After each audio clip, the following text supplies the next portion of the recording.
to cause problems. Yeah. No, just So- go back and then watch our earlier stuff. It usually takes a couple of seconds for it to initiate, so it might not even have caught it, but it would have just been really funny if that was the Yeah, moment. no, that would be hysterical. Just for safe measure. Hi, everyone. Hello, everybody. It's been a while. Before we start, Doku, can you show everyone the new Kittis? I don't know how to put her. Show and tell. I don't dare touch the map after all the atrocities that have happened when I touch it. Oh, God. Good call. Wait, when you say atrocities, do you mean literal earthquakes or? I mean, yes, that's accurate. It is spinning on the spinning around uncontrollably. That scale went this high that one time. That was funny. so dumb, but that was so funny. But we finally got Kittis. Yee! So, Look at that. This is what Look she it. looks like now. This is like her nude redesign with her age, like with her being reborn out of the crystal thing.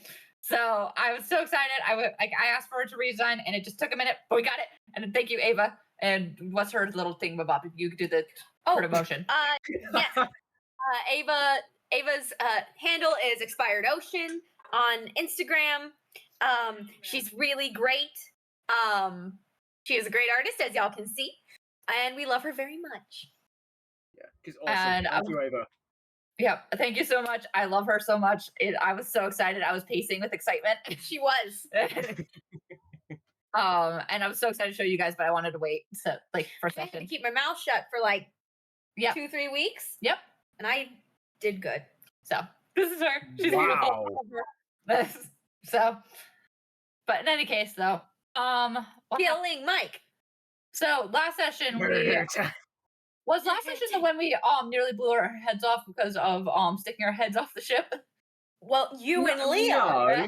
No. Don't say you all like it includes me Or me. or Harry, because Gail Gail would have if If sucked. Yeah. I still love that line. Just do not join them in their idiocy. Anyway, so we started heading towards the crystal place because Leah was just like, I feel a calling, go. Yeah. And so we started going up, and then all of a sudden the ship went bang, and then stopped, and it was barely moving. And we were like, huh. So the kid stuck her head out, and then felt like her blood was boiling. I was like, oh, that was weird. And then she registered that there was nothing there. And then she's like, that was weird. Leah! Leah got tied to the ship with the unbreakable string, stuck her head out. Once again, blood felt like boiling, and it was just like, oh, there's nothing there. Kid was like, oh, cool. I'm gonna look at my glasses. So we took turns taking damage. Gail did the smart thing and did not do that. Kept taking damage over and over again to try to figure out what's going on. So we figured out what's happening is we're traveling through nothing, which makes it harder for the ship to travel because there's not air to propulse through. So we were like, what do we do here? And then Cedar was just like, we make air here. Literally, you have an ability to summon an air elemental thing. And he was like, you're right. So we did and botched the roll. And so I rolled high enough for the arcane to do the summoning, botched the charisma roll to make it so the thing didn't hate me. And Leah just tolerated insulted me. it. Huh? Leah insulted it. Yeah, Leah insulted it. So then it tore, it decided to just basically create an entire little windstorm and just sliced Kittis's hands and arms all up. And then but it did work. We started moving. And so then Gail was just like checking for concussion. Kittis just instead. And then inside the cuts, Gail saw these little symbols, and it was a name, but I don't remember what the name was. Solus, and didn't know what the name meant. So we then proceeded to continue forward because now we can move. And Kittis let the air elemental now live in the nothingness. And now that's his domain now, I guess. In the nothing. The nothingness. So we started traveling, and we started realizing nothing happened here. We could jump up and down, nothing happened. It's like my dreams in the dead spot. So we jump up and down, and like not even the dust room. I can tell you guys about that later. So that is a whole thing. It is. So In any case, though, we managed to make it there, and we started talking to Leah's fake queen, and Leah's fake queen's like, lots of important information that I did not pay attention to, because I figured Leah did. Oh gosh, the question. And so then That comes fake from the queen, note taker. and so then the fake queen was just like, so I will travel you guys back, and since I know you guys are gonna ask stupid questions though, I'm like, it's gonna be so much of a waste of my time, but I'm feeling nice, so I'm gonna let you ask questions. And so then Leah walked up and was like, we get to the place we're going faster? And the fake queen said, yes, you can. And then went, and Leah disappeared. And then Cedar was just like, what did you do with Leah? And the fake queen's like, is that your question? And she's like, no. God. So mad at that. Then Gail asked about the name and learned Solis. Solis was the name of his dad, right? And it was the name of his dad, and got door drop. So we're gonna get door drop Gail about what the heck his family's about. Gone. And then Kidis walks up and she's just like, how do I become a god? And so then the fake queen was just like, you just gotta will it into existence, kid. And then she was like, okay. And then she put her hand out to go booped. And the fake queen's like, wow, you're not being very greedy today. That's not usual for you. She's like, I got what I wanted. And she got a bunch of really expensive crystals, like literally like 1,000 and gold piece worth per crystal. And she got a bunch of them. And she's like, look at all these. And she's like, yay. And then went boop, and did not tell the rest of the party what she got. Because she's just like, we're gonna first figure out what's going on. And during the little travel thing, Kid has kind of got some things prepped and got a little servant thing because like we also got to level up 2 things. Mind you, it was really funny because Sophie got to a hint about how we're gonna level things up and stuff like that, and forgot the hint during the moment. And so we had to ask my shame. So we had to like ask for we had to give random numbers, and then we had that amount of time to determine the next 2 level up, like what we're choosing for the level ups. And I chose 10 off of impulse, and so I got the most time. And I did not chose- need half of my time. Yeah, we Yep. had like 4 minutes each, didn't we? And Sophie, how much time did 3, you have 3, again? 4, 10. Yep. And so That was I it, got yeah. 10 minutes, and I'm just sitting here. I'm like, this is not the first time this has happened, where I just chose an option off of impulse, and eeny, meeny, miny, that one, and it was the right one. You should solve every puzzle like that. I do. Yeah. Oh, really badly. Did you just say you solve every puzzle like that? I'm the puzzle person. You are the puzzle person, but if I'm ever in charge of solving it, I just go eeny, meeny, miny, that. So, No, 'cause that's see, what the Sophie, character- when you're here, Kidis still solves the puzzle by going, eeny, meeny, miny, Cedar, you do it. Exactly. Yeah. And Gail doesn't even try, he just cries and talks about his feelings. It's literally the vine. Do you ever want to talk about your emotions, Stan? No, I do. I know, do. David. I'm sad. I know, David. So in any case, though, we got shot through. Candace put one of the really fancy jewels into a clay pot, like a pot full of basically flubber. It's slime, indestructible, and I'm so excited because Leah drew a face on it, and I stuck the crystal and made it alive, and the face stayed on the flubber. Yes. And his name is Jefferson. Mhm. So Jefferson. I love Jefferson. The He's most amazing. American thing ever.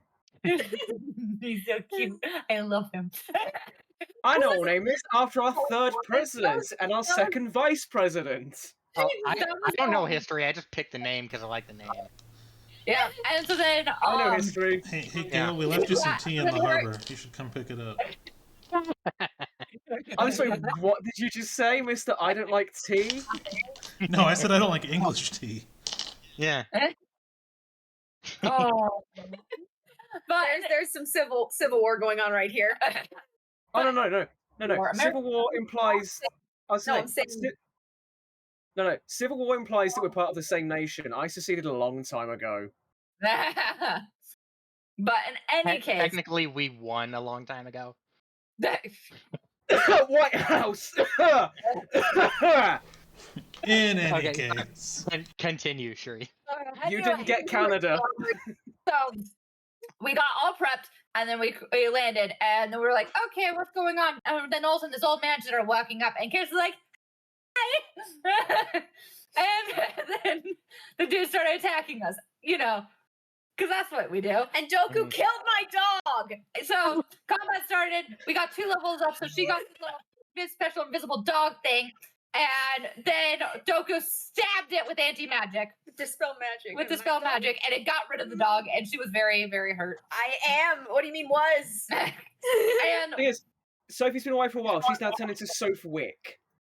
My dog. But in any case, though, so we were in combat, and so it turns out the old wizard dude that was like a Death Knight, I assume. Death Knight. Death Knight dude, was like helping with the serial killer Mike and so they're both attacking us, and we took out the Death Knight, which made it so Doku couldn't keep doing the weird curse thing on Leah. And we've been running around trying to get rid of all of Cords. Mike's Cables, yeah. of his cables, like firing off spells at it and chopping it off.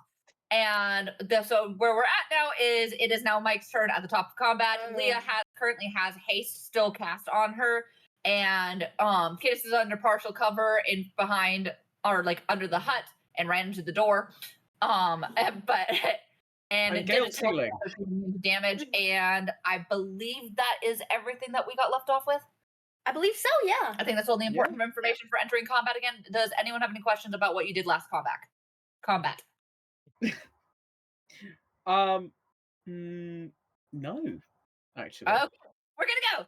Nice one. Especially after 3 weeks. That's I know. I normally have like a ton of questions, but no, not this time. Let's just murder shit.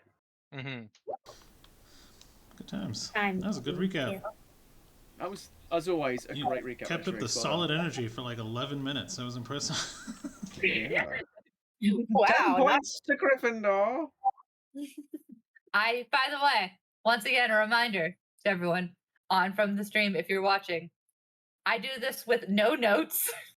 No notes, like it's purely from memory with no caffeine either. So we That's have the part no that's notes. impressive. Is Mhm. the no caffeine.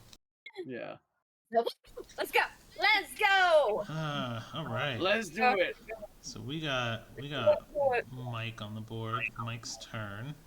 Oh yeah, we also have the manticores that we haven't brought in yet. Oh Mhm. yeah. Oh yeah. There's a couple just Scary hanging button. out. Yeah. Which I have plans for, yeah. Is this for? Okay, yeah, I think I know what you're gonna do with them. Cool.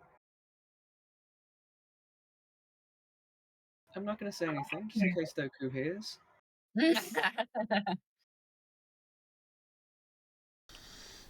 So, oh yeah, music. Yeah. Combat music. Bardic Taylor Swift. Bardic Taylor Swift. Bardic Taylor Swift.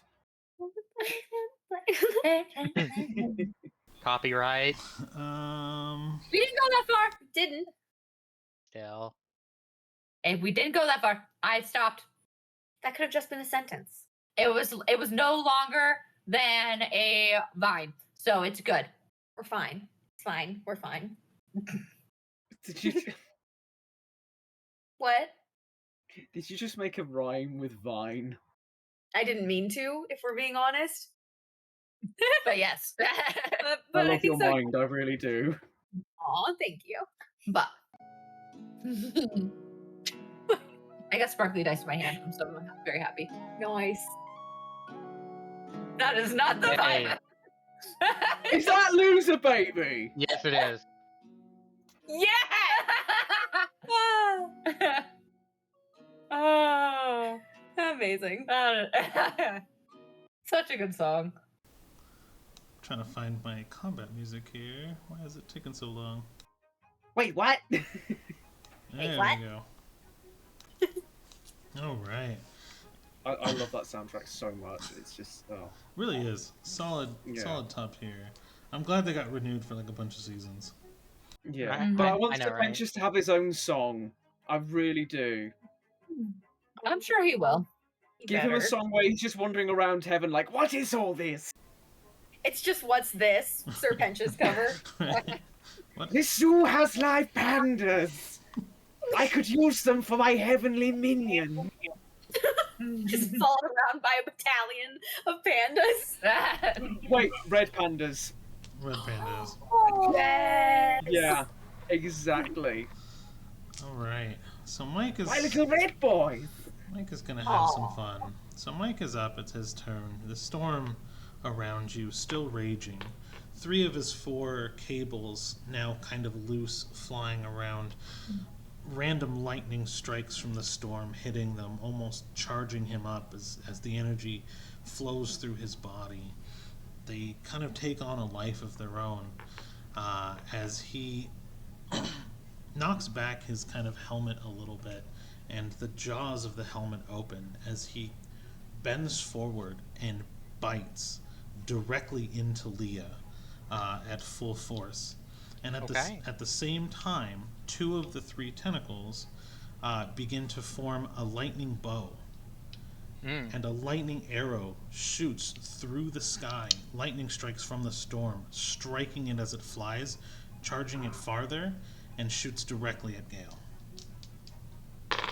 From where, can I ask? What's up? Just like straight up, like the lightning strike is going up to down, just straight down? Yeah, from the storm to straight down, hitting the arrow as it's flying. Okay, can I, Shocker. learning my reaction, can I, basically command a, manticore to get in the way of that lightning strike? What? I mean, you can. I'll drop some damage off the arrow if that's the case. Yeah. All right. That's assuming you hit. I mean, It's Mike. It's Fucking Mike. I rolled a 16 and a 17, so technically that's 26 My armor class to hit. Okay, yeah. Yeah, he rolled those. He didn't. Yeah, so it's. I was gonna say, like, if that was total, I would have just bragged my ass off. But Yeah. no, they hit. It's a 26 to hit Leah, and actually no, it'd be a 25 to hit Gale. Yeah, that's hit. right. Yeah. Alright. Yeah. So I will remove a D10 damage from the one. And You're welcome. That's I haven't got a lot of hit points, so I'm expecting not to stay standing. It's all good. No, it's not. So it would be 2d8 for you. And then are you within 20 feet? Oh no, it's 10 feet. Oh, and you are. So I need a dex save from Cedar as well. Okay. Do you need Gale to do a dex save as well? Wait, within 10 feet? Of Gale. Within Oh, 10 feet of Gale. Lightning strike. Dang. No, I don't need it from you. Okay. Wait, what? So Gale, you took 11 damage, and as Gale gets hit with this lightning arrow, the lightning discharges and creates an orb of 10 feet around, lightninging the ground, as Cedar jumps to try to get out of the way. What roll did you say that was? Dex. Dex? For a dex save, so that'd be a 10. Awesome. You attempt to jump out of the ground, but lightning arcs up from the ground, singeing the feathers of your feet and legs as they kind of go numb a little bit as you feel them. And you'll take whole damage of 8 damage. Love that. Leah, what life are you at right now? Do you have your displacers on? I do not. No. Okay. So he latches in, and you just feel just electricity kind of permeate through your body.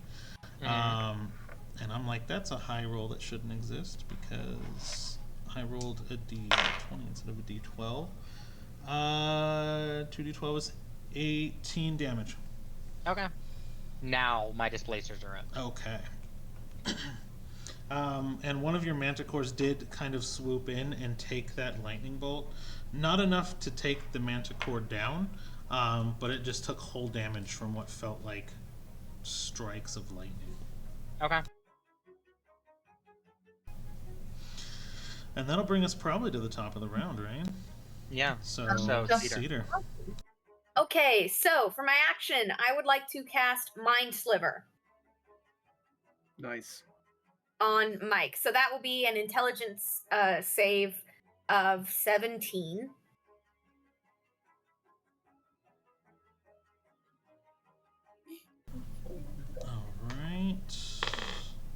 Ooh. No. I did not save. Nice. So that is going to be 2d6 psychic damage, and then you'll have to subtract 1d4 from your next saving throw. Cool. Just roll that damage. Okay, so that's about 6 damage. And for my bonus action, You can I'm go- dagger with sneak attack. say that if you again. want. You can use your psychic daggers with sneak attack if you want. I'd like to do that. Actions. Where is it? Okay. Just gonna real quickly roll that. Oh, nice. Okay, so that'll be a 27 to hit. Miss. No, I'm kidding. Yeah, that hits. Don't scare me like that. Rude. Okay, so then that'll be 1d4 plus 4, and then I need to add onto that after. Okay, so 7. What do I add for sneak attack again? 2d6. 2d6. 7, 9, 10. 10 damage altogether. And I think that'll be my turn. Okay. Leah, you have haste. Don't forget. Yes, I do. So first action, I'm actually going to differ a little bit from what we talked about on call beforehand, and Got I'm it. going to not Doku and I, not y'all. Oh, okay. And I am going to just grab Mike's arm and I cast Bestow Curse against his Constitution. So that is a Wisdom 17. And don't forget, you have to subtract 1d4 from your save.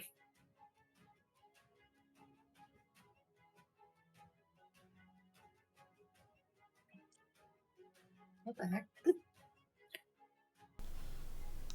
Okay, so 18, so it's 22 minus a d4. So even if I get He max, Yeah. Okay. I can cast Silvery Barbs. Do it. Then I cast I'm gonna cast Silvery Barbs so that he has to re-roll it and use the lower roll. Then you can choose a different creature you can see within range and give them advantage on the next attack roll. Rain, who should I give it to? Who do you think? Okay, then I give it to Leah. Yeah. It was a higher roll. I had a 19 on the dice, so. Okay. Dang nabbit. No, that it still works well. I kind of planned for this too. Oh, good. But so then with my hasted action, or I guess that was my hasted action, or whichever way. But now I go in for my attacks. My first one is aimed at the final cable, Okay. Do it. which now has advantage thanks to Silvery Barbs. That is a 27 to hit. Yeah, that'll hit. Do I even need to roll damage? I have a plus 14 on my damage dice. I think For the cable? last session there was already actually damage done to it, so probably not. Okay. Plus 14. Yes. How? Plus 2 How? weapon, plus 7 strength, plus 5 charisma. Oh my god. I can only dream. Well, actually, I've got good healing, so I have Yeah. that. Mm-hmm. So, Okay, so the cable snapped. Yep, you sever the last cable, and the storm actually begins to go more wild. As it was seemingly under Mike's control at first, the storm is now still going. The spell is still channeling. However, control over the storm has just been lost. Lightning begins to kind of strike the ground all around you guys in various positions. Fires are being set to the fields and the crops through the rain now as this lightning begins to intensify all around you. And The strikes even begin to get closer to Mike as he has a desperate attempt to try to channel them into the ground. Every time he gets struck by this lightning, though, at random, it seems to almost charge up the cables and it discharges wildly. So effects are happening. You just don't know exactly what. And then with my second strike, I'm just gonna take my Warhammer and hit him square in the stomach Okay. with all the bells and whistles. Ooh, that is a 29 to hit. That'll hit. Okay. So with you, and do I have much of you left? I don't need you. Here we go. Okay.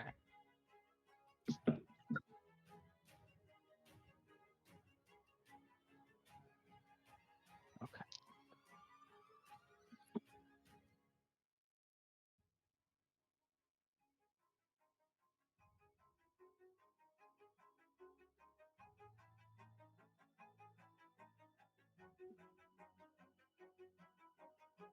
That is 46 points of damage. Types. We have 5 necrotic. We have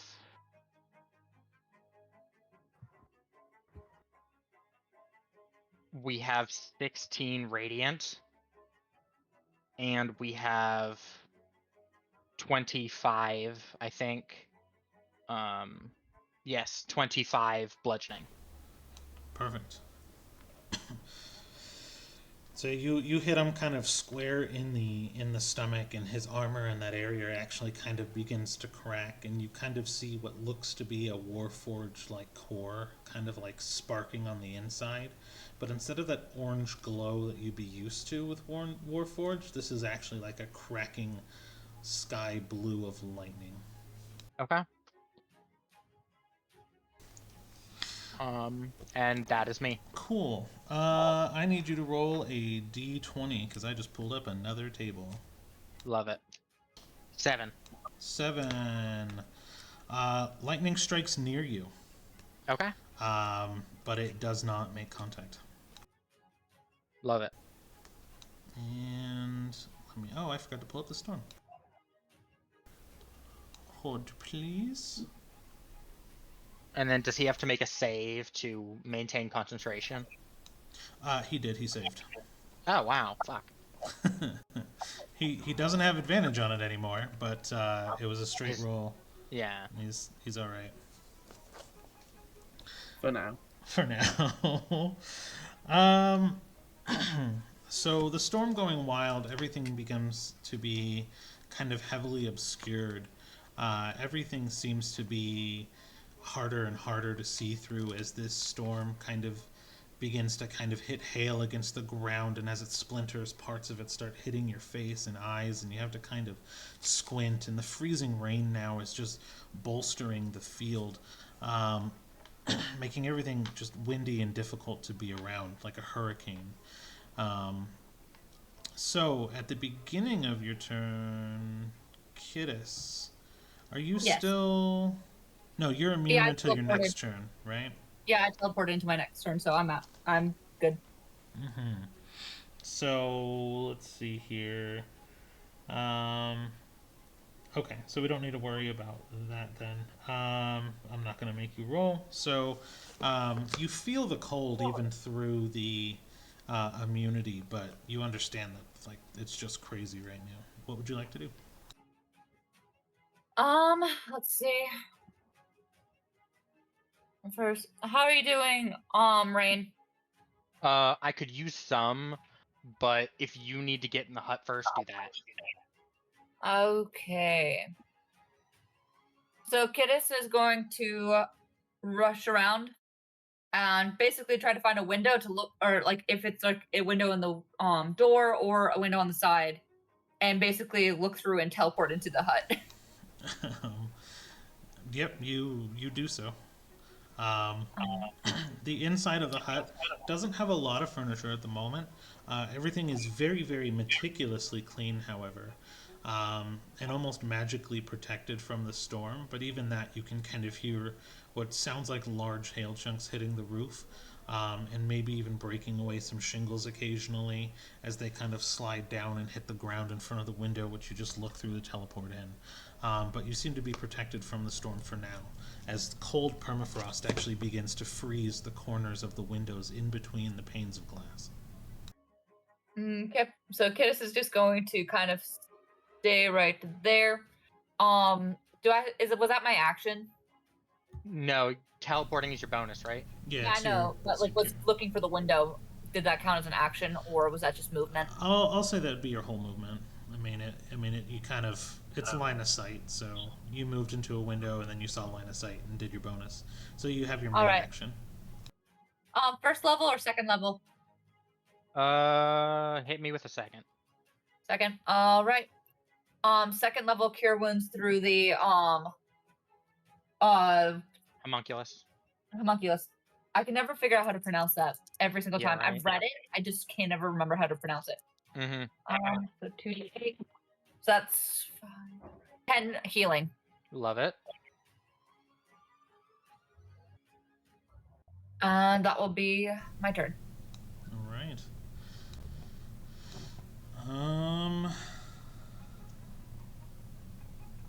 So that'll bring us back to X10. No. Look at Gale. Hello. Oh yeah, it's Gale, isn't it? You right. Hello. Hello. I'm just vibing. You're just vibing. Oh no, Yeah, you can go, I guess. I'll allow it. Yeah. Really? After everything you put me through. Did nothing. Okay. Real quick, Leah and Cedar, how are you guys looking? 31. 23. Okay, so I'm thinking big heal because I'm on 3 myself. Yeah. Yes, definitely something you can benefit from. I have something planned. Okay.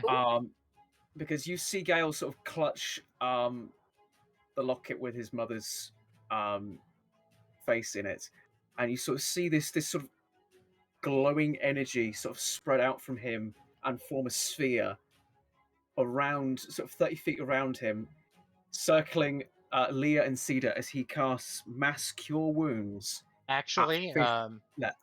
60 feet, so you can get Kittis too. No, it's 30-foot radius sphere. Oh, okay. Sorry, I was looking at something different. Yeah, and Kittis is more than 60 feet. Yeah. Okay. Yeah. Sorry. Go ahead. That's right. Yeah, this sphere swirls around you guys, and you are going to get a. How much can I swear on stream? Yeah, I'm going to say a metric fuck ton of healing. Love it. You get one. Well, no, we're out of swear words now with the C word earlier, and then. It's fine. We're like Deadpool and Wolverine. We can swear as many times as we like. The budget will allow us. Just no cocaine, Specifically guys. 118 times. Just no cocaine. Kevin learned all the words. Okay, so we've got. I need to do maths now. Hang on. 19, that's 11. 30, because this spell is fucking good. Awesome. I think I'll save this thing. 30? Yeah. Yeah. 30. And I think I get 7 on top of that as well. So it's 37 to you. Yes, indeed. And then you also have your bonus action with Aura up. Can I use Aura Vitality's bonus action for It's that? not. It's not considered a spell anymore. Because that's its active effect, is using your bonus action to heal. It's not What does the considered DM casting a say? spell. What does the DM say? Because I don't think last session I couldn't do it, so I want to double check with you first. Goku. You couldn't do it because you had to use your action or your bonus action to cast the spell, and then you couldn't do it again to heal. No, so turn. so casting it is an action. Okay. But actually using it to heal is a bonus action. But because I've already used the spell as my main action, I might just relegate it to cantrips. Because the act of actually healing itself isn't classed as a cantrip, it's still casting a spell, but it's used as a bonus action because you've basically half the casting time. So, healing radius from you are 30 feet until spell ends or moves with you, centered on you. You can use both. You can use a bonus action cause one creature in the aura to regain. So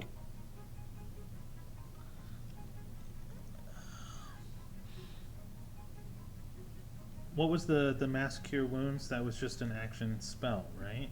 Yes, that was an action spell. So you're technically channeling this, so it should be fine. Did I rule that? You said I ruled that differently before? I believe you did, but like I say, Rain says it's changed. I wanted to just double check it with Yeah, yourself well, first. because it's on now. Hmm. So it should be fine because it's on and you're concentrating on it.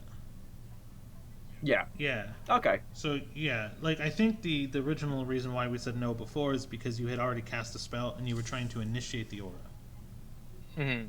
Right? Yeah, you could be right. I could be remembering Okay. it wrong. It has been a while. couple weeks. So that's Yeah. fine. I think you were trying to initiate the aura after casting a spell, which you wouldn't be able to do. But this one, since it's already out, I believe it says main classification on Wikidot is just you can use as a bonus action to do. So I'll go ahead and allow it for now, and I'll double check the rules later. Okay, cool beans. Yeah, so I can use that on myself or any of you guys. I know you just got like a I don't bunch of need health it. there. You don't need it. See that? Oh, I'm good. Oh, I'm not like a fool, but that was really good. Do you want a little bit more? Just top you up. I know how punchable. No, Cedar is. no, Not punchable. clear. Not punchable. I mean, how much of a punching bag she is. Okay. Let's do 2d6 plus 5. It's just 2d6. Yeah. No, Oh, I right, get the you're plus plus 5 as 5 well. from it. Yeah. Yeah. I forget you're a healing cleric, yeah. Yeah, so that is 7 plus 5. That's 12 points of healing on top of that. Yeah. Disciple of Life clerics are amazing Yeah. for healing. Great. Haha. Okay, that's my turn. Okay, so I just double checked a couple of message boards. It seems like most DMs agree with as long as you're not initiating it, using it as a bonus action per turn is fine. So ruling going forward, we'll go ahead and allow it just permanently, don't worry about it. As long as you're not trying to cast it initially and just use the bonus actions, you can do it with a spell in the same turn. Alternatively, I need a d20 roll from you. From me? Yep, because I have a storm table happening. Alright, just straight up. 18. 18. So then, okay, and then A meteor lands on Gale's head and he Right. dies. Yeah, I was gonna say the one time you roll well, it's gonna bite you. Yeah. Oh. It's gonna undo all that healing. I know it. I think it's just that laugh. true damage at this point because of how strong the storm is. So let me. Can I argue that the Manticore is already in place to take some of it? Oh, this is just being inside the storm. So your okay. Manticores would take it too. Okay. So you get 3 damage from the storm, but you narrowly avoid a bolt of lightning to the point where you actually feel it kind of, you feel just the static at your feet as it discharges into the ground. But you are good. Just the 3 damage. Just the 3 damage from the storm. I love moving tables. So it randomizes every time. All right. So I guess that'll bring it to X10 then, right? Yes. Yeah. Wait, you forgot about the other member of the party that's been here this entire time. Right. Get over Tara, get on here! Right? Hey guys, it's Dimrim. Right. That'd be a fun You remember me surprise. from session 10! You get a level 6 tabaxi just running in, just like, I'm here now, guys. Guten Tag, I'm here, let's do this. Some Breslin out of nowhere like a flipping Pokemon. Just Breslin! It's you! Riz! Oh my god. All right, so I need a dex saving throw from, well, yep, 30 feet. So I need it from Leah, Gale, and Cedar. A dex saving throw, please. Okay. Gale, you get my buff. Yeah. That's plus 5, isn't it? Yes. 7. 21. 20. 7. Okay, so I'm just going to roll some dice. Okay. And I'll explain that a bolt of lightning begins to kind of form in the hands of X10 or Mike as it turns into a ball, and he just kind of pushes it forward. As it slowly floats to the air, it actually attaches itself to Leah and then arcs out from Leah to both Gale and Cedar as a chain lightning spell. And you guys will take half as much damage. Let me go ahead and roll dice.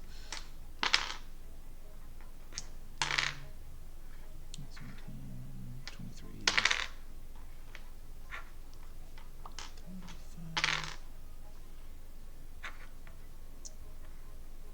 Is anyone else tense as I am right now, just waiting for this damage? So Leah and Gale, you take 20 damage. Cedar, you'll take 40. Oh, Shit. okay. Is Cedar still standing? Miraculously, I have 13 left. Okay. You see this as he summons this, like a whole bunch of hailstones batter the crap out of him, and he actually loses vision in one of his eyes as a hailstone gets stuck right into the eye socket of his helmet and knocks his head back a little bit because he just took full damage from the storm. Mm. Nice. Oh yeah, because I guess he would have gotten caught in that too, right? He's now being affected by the same storm effects that all of you guys are. Hell yeah. Ha! What is And, this, man? Consequences of Gale, your action? just disregard my last text. Yeah, got it. I I have cunning plan. need a dex save from Leah because you're right next to him. Love it. 13. 13. Okay. A bolt of lightning strikes down in between both you and X10. X10 as you basically, as it touches the ground, arms of the lightning bolt strike both you and X10 as it kind of hits the ground in between both of you guys, almost knocking you back as 14 damage of lightning penetrates your chest and X10's chest. Okay. So after all of that healing I got, my on the downside I've lost a lot of it. On the upside, I have regained my distortions. Nice. Nice. And let's see, what does he want to do for a bonus action? Apologize for his evil. Is that what he wants to do? Repent. Disconnect his power core Pledge to an orphanage. and then burn it down. Start the path to redemption.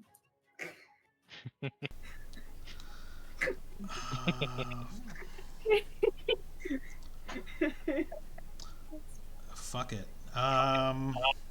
He's gonna fuck it. Okay, this is interesting. This is swear number 4. I think this is probably the last one I'm gonna do. His armor begins to fall apart as he gets hit with more and more lightning. It begins to kind of separate into a large size creature now taking up 4 squares. As he kind of hit with more and more and more lightning, it reacts with his Warforged core, and his armor separation becomes joints as this large lightning metal storm-formed creature now stands in front of you. The fires are now ignited even more as lightning strikes the ground around and strikes him. He's almost grounding more of it out. It seems to be hurting him and charging him up at the same time. Okay. And that will then... So this will be at the beginning of your next turn. So that'll be the rest of his turn. Okay. So that'll bring us to Seeds. Same thing as last time? Green? No, I'm shooting you a text. Okay. If you'll give me just a moment. Whispers. But not of the careless variety.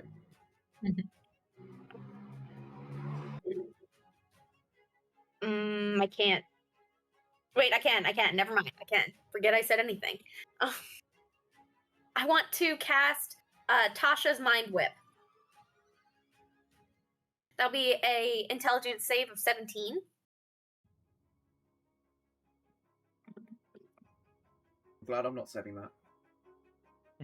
I know, right? All right. Okay. 17. And what was the stat again? Sorry. Intelligence. Just misses. With Wait, yeah. like- Just he didn't save. Just missed it by 1. All right. On a failed save, the target takes 3d6 psychic damage. Let's get that psychic damage. And you have to pick either action or bonus action for your next turn. You can't have both. Wait, he picks or I pick? He picks. Oh, it must choose. Whether you get a move, an action, or a bonus action. 15 points of psychic damage. Pretty good. And then for my bonus action, I'm going to throw a mind knife with sneak attack. Mhm. So let's roll that. Oh, sweet. 22 to hit. Is it 22 to hit? Yeah. In this form, yeah. Yeah, I was gonna say he did just shed a lot of his armor. Yeah. Yes. All right. I think that it's a 1d4. 4. That rolled right onto my phone. Okay, so that would be 5 plus 2d6.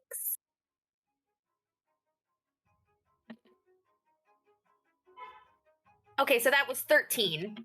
The mind knife did 13.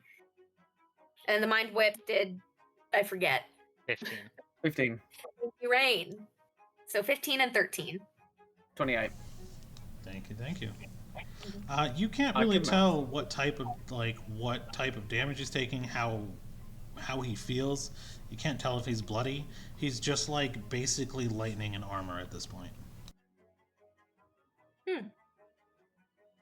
Okay. Oh, movement. I want to move Yeah. over here. Just gonna back Wait. up nice. Go farther. You're still within 10 feet. How's that? All right. As you move, you're basically hit by the same things. You take 3 damage of just cold damage of ice and hail from the storm. Okay, I'm still up. And I need you to roll a d20. Why? I don't want to. No, I'm kidding. Why? Why? That's a 7. 7? Okay.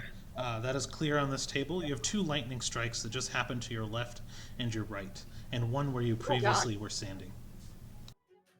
So I'm fine. Nice. All right. Is that your turn? Yes, that would be my turn. All right, Leah. Let's see what you Okay.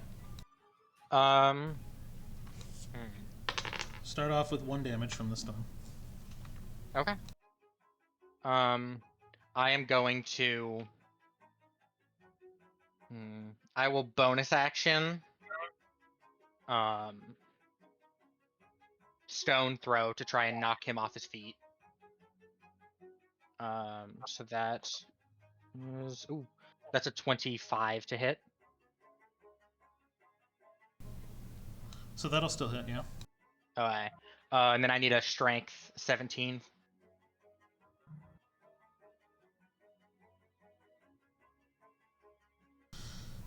I'm double checking something. Okay.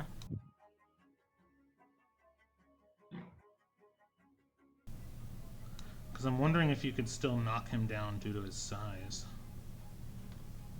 Let's see. Let's Let me say look yes. at the.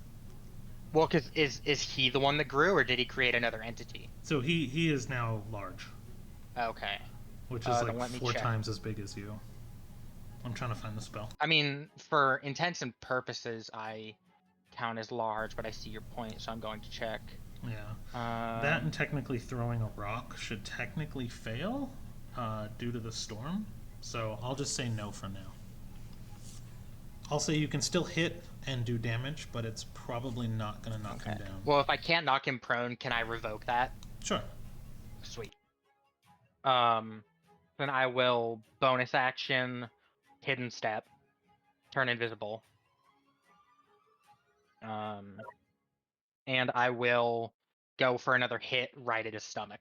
Actually, I'm gonna go and I'm gonna flip my Warhammer around. I'm gonna try and hit him in his last good eye. Nice. Go for it. Ooh, that is a natural 19, 32 to hit. That'll hit. Woo!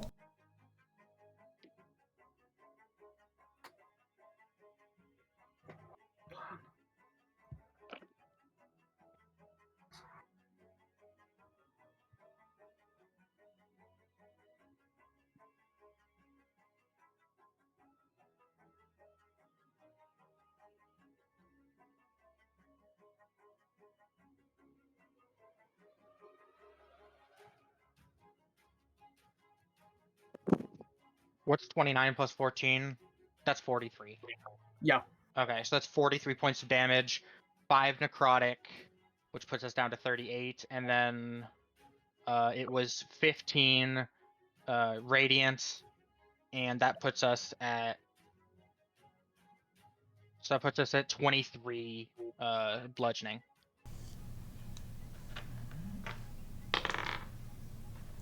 Ooh. All right.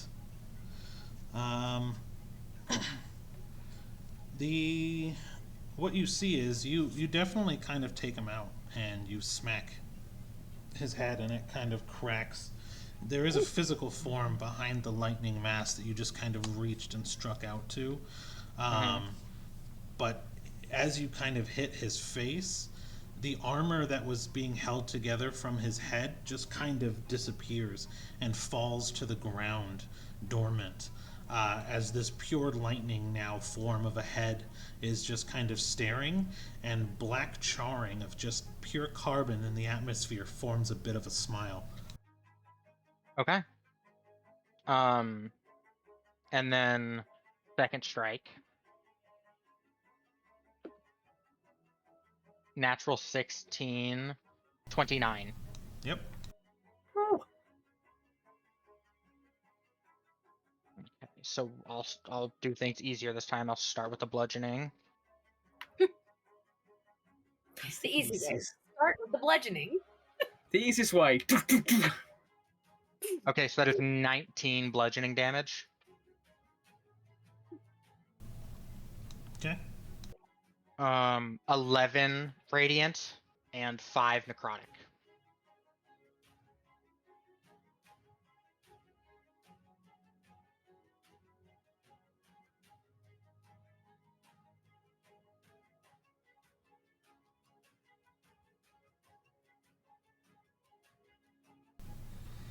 Awesome. Yeah, Whoa. you're making contact for sure. And that is my entire turn.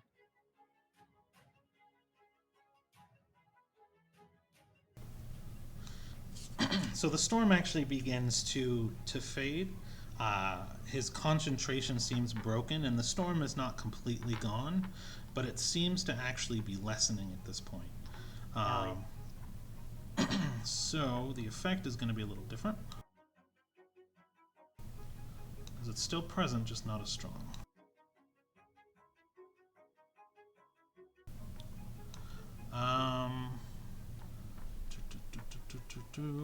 Dex save for me. Okay.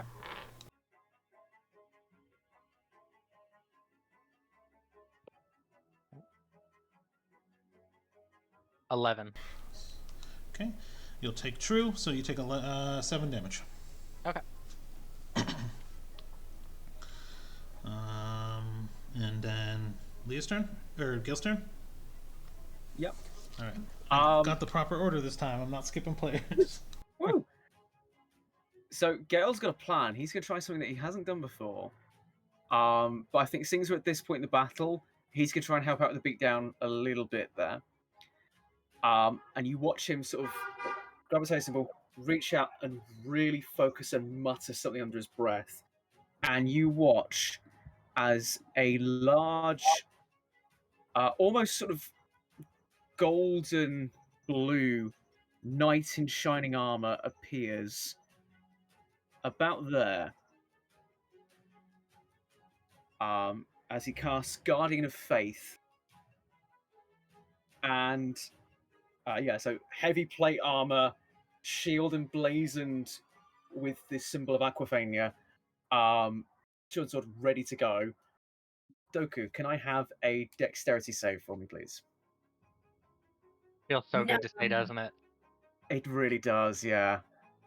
But you ain't seen nothing yet. Charisse texts. Text. Checking. My base was 16, so plus 4 is an unnatural 20. Okay, so you succeed. You take 10 points of radiant damage. Nice. Yeah. Guardian of Faith, if you don't know, stays up until it deals 60 points of damage. Mm-hmm. On a successful save, it takes half damage. On a failed save, it takes 20 damage. Nice. Yeah. And then for my bonus action, Oral Vitality Cedar. Thank you. Okay, so that is going to be 12 points of healing for yourself. Thank you very much. That's another 5 for me. And that is my turn. All right. Is that my turn now? Time for the problem child. She's going to pump 4th level Cure Wounds into Leah. Oh, I love that icon. Thank you. 7 plus 9, 16 plus 5, 21. Thank you. This is the whole tactic. Just pass the ball to Leah. Who else do you expect to kill Mike? Yeah. The thing is, and then if for like a bonus action, if possible, Kidis is just kind of going to start looking around the hut, like not opening anything, just kind of like, okay, what's going on here? I know it's clean. What's in here? Surprisingly, just even with your bonus action where you're just kind of glancing around, not much. He hasn't been here very long. Really, he doesn't even look fully settled in. It seems like there was a secondary bedroll that you noticed that might have belonged to his friend, that reeks of just like corpses. But as far as like the bedroll just being really stinky, the rest of the house is clean. There's 2 of everything, so 2 bowls, 2 forks, 2 knives, and everything seems pretty tame. They were roommates. They were roommates. Can I just say, in this moment, Kidis is like Pingu, but instead of saying noot noot, just going loot loot. Yes. She's just like, they can deal with that outside. I'm so busy. She's like, I it's must fine. find more gems for my collection. She's like, if Mom taught me anything, it's to steal other people's belongings. You're only in trouble if you get caught. All right. Yep. So The Aladdin rule. storm is still dying down. So I need, because it is now his turn and the storm is dying, I need a dex save from everybody except for Kidis. Okay. Oh, Do no. I still get the bonus? Yes, you go. Yes, you do. Please roll well. That is a dirty 20 again, or actually, that's a 23. Sorry. Dirty 20! I rolled a good 23 as well. Hey. All right, so less damage.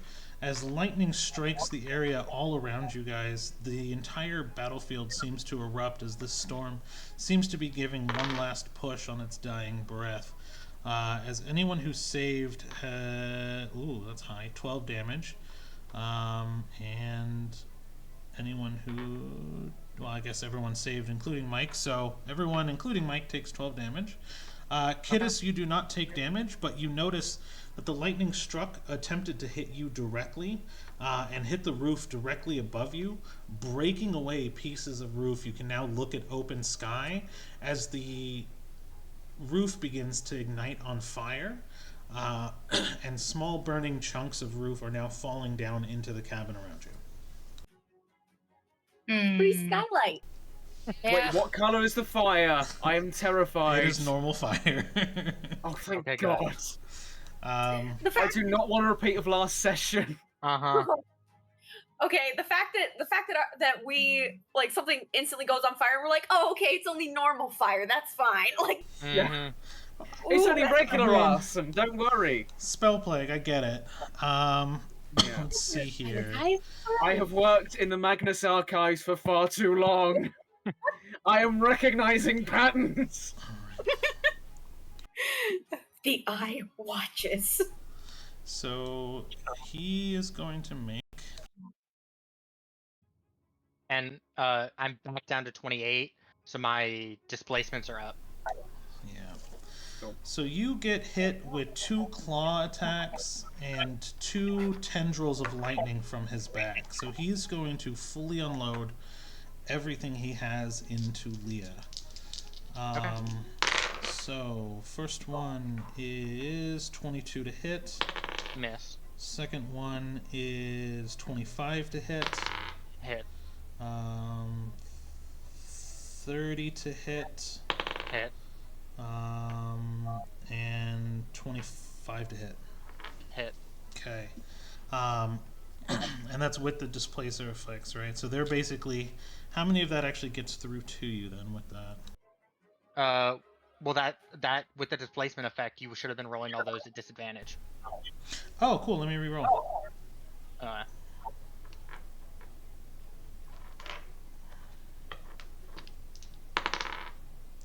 So first one will be 14 to hit. Second one 20. I'll just. That was a natural 1. And the fourth one was actually even higher. So that means 2 get through. I lost 1. Okay. Sweet. Yeah, actual losing because the intent to roll against disadvantage on attack. Disrupted at the end of turn. Also disrupted displays speed. So yeah, he's only taking the attack actions though. Mm-hmm. If that's what you're doing, can you make another dex check for me, please? Mm. Because Guardian of Faith is still up. Dex save, but yeah. Yeah. 14. Fails. Take 20 points of radiant damage. Nice. I've wanted to say that for so long. Uh-huh. It feels so good to do good damage. Doesn't it? Oh, Now Oh, you I know felt why like- I'm like this. I haven't felt like this since I min-maxed Xerthus for that Uh-huh. one shot. Mm. Oh, he was powerful. Mm-hmm. Please let me bring him on as a guest character for this campaign. You made me that'd be- so proud. So the first hit, you're taking 22 damage. Oh, The okay. second one, you are doing 7 plus 10, so 17 damage. I'm out. Not for long. Thankfully, almost he is too. Hell yeah. You notice every attack he does, he's actually getting dimmer and Mhm. dimmer. Almost as dim as Dimmerin. As he just launches I was these, gonna say it too, don't worry. these So 4 sorry. attacks directly into Leah. His exuberant of like lightning blue is actually beginning to dim like a pale blue flame. Not blue flame, he's still lightning, but just a paler color, just putting out less and less radiance of light around him as the storm begins to kind of subside a little bit and the fires around are getting bigger and bigger. You see Leah hit the ground with these 2 strikes, and her displacers disperse around her as she goes down again, and he just looks around looking for his next target like a feral beast.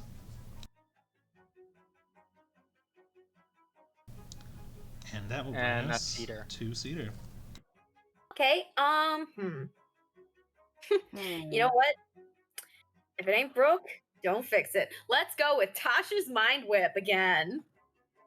And Classic. you will not get sneak attack because I'm down. Yes. So that's going to be you having to do an Nat- intelligence save nat- 17. Nat 20. Oh, Oh, okay. Well, I think you get half that's still damage. half damage, yeah. Yeah, I Yeah. still take half. Yeah. Give me a sec to roll that. 8. So 4 damage. And then I'm gonna throw a mind knife. Let's do 8. I threw Um, the mind 14 knife. to hit. 14 will not hit. Okay, that makes sense. And I am going to just kind of move a little bit. Well, no, I'm gonna stay right where I am because I like where I am. It Yeah. nice vicinity. Did you? Where you are is good for now. Stay where you are. That's cool. So you're staying in place, right?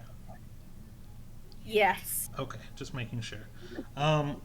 So as the storm actually begins to fade, a familiar feeling of acid rain kind of washes as the storm clouds begin to fade completely. You will take 5 acid damage from the rain, but the storm is almost completely gone. Not dead yet. Not dead yet. All right. So, Leah, go ahead and roll a box for me. Yep. So wait, Kittis didn't see it, so I don't have to do the trauma roll. Yep. That's a failure. All right. You also take 2 damage from acid rain, That's another failure. so you are on 2 failures. Oh okay. dear. It's okay. Gale, you will have 1 damage of acid rain, and it is your turn. Sorry.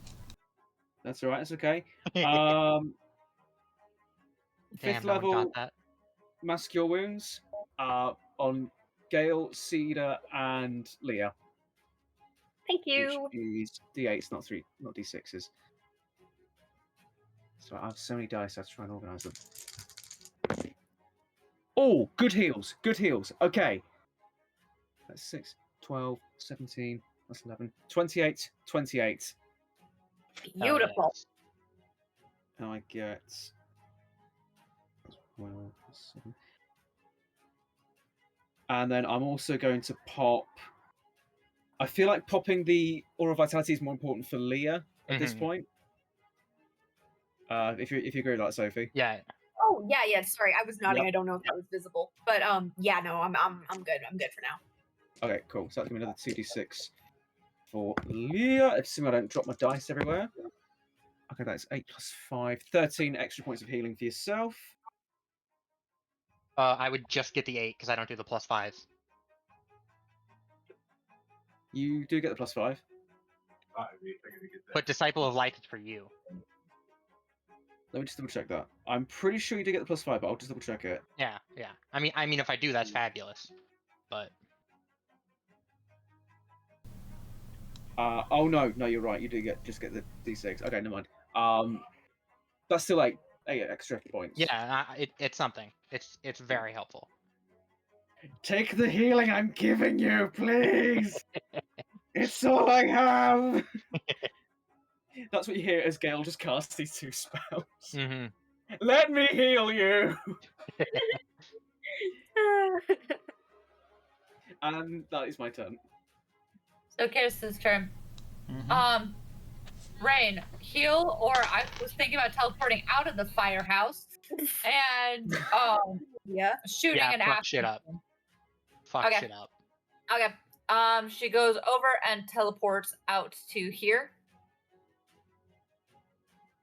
And then fires a 5th level Tasha's Caustic Brew. Nice. You throwing hot Adam. tea at them. That would be funny. And it's English tea as well. Yeah, I was gonna say the enemy's just Doku now. Take some old grey, you bastard. So I've got to make a Dex save 19. of 19.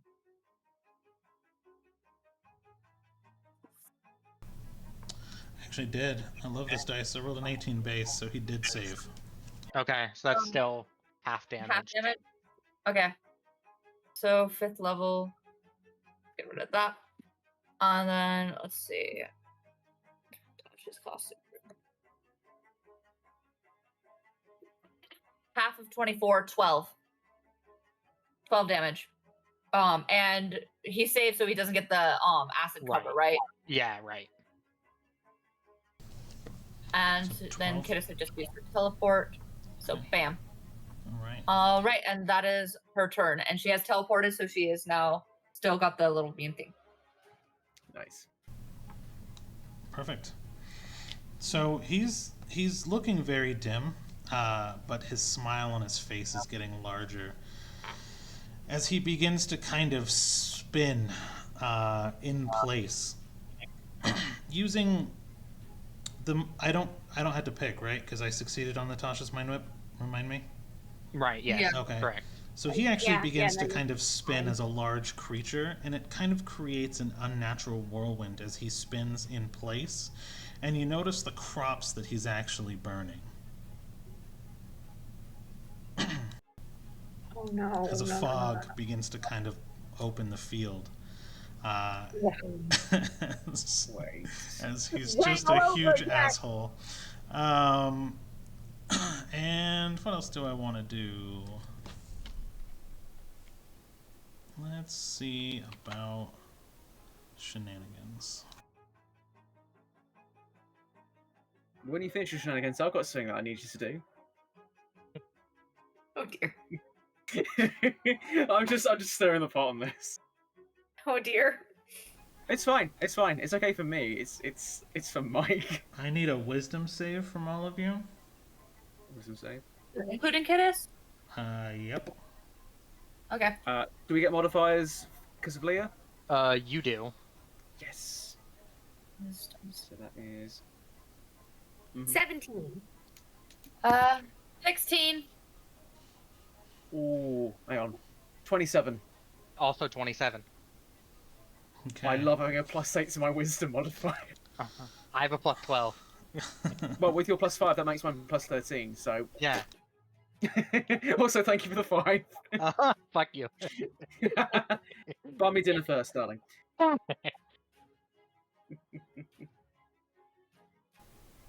Perfect. So,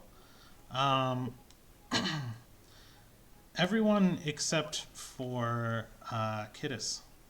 Kittis, you get a pit of despair in your stomach as a giant shadow dragon appears on the field.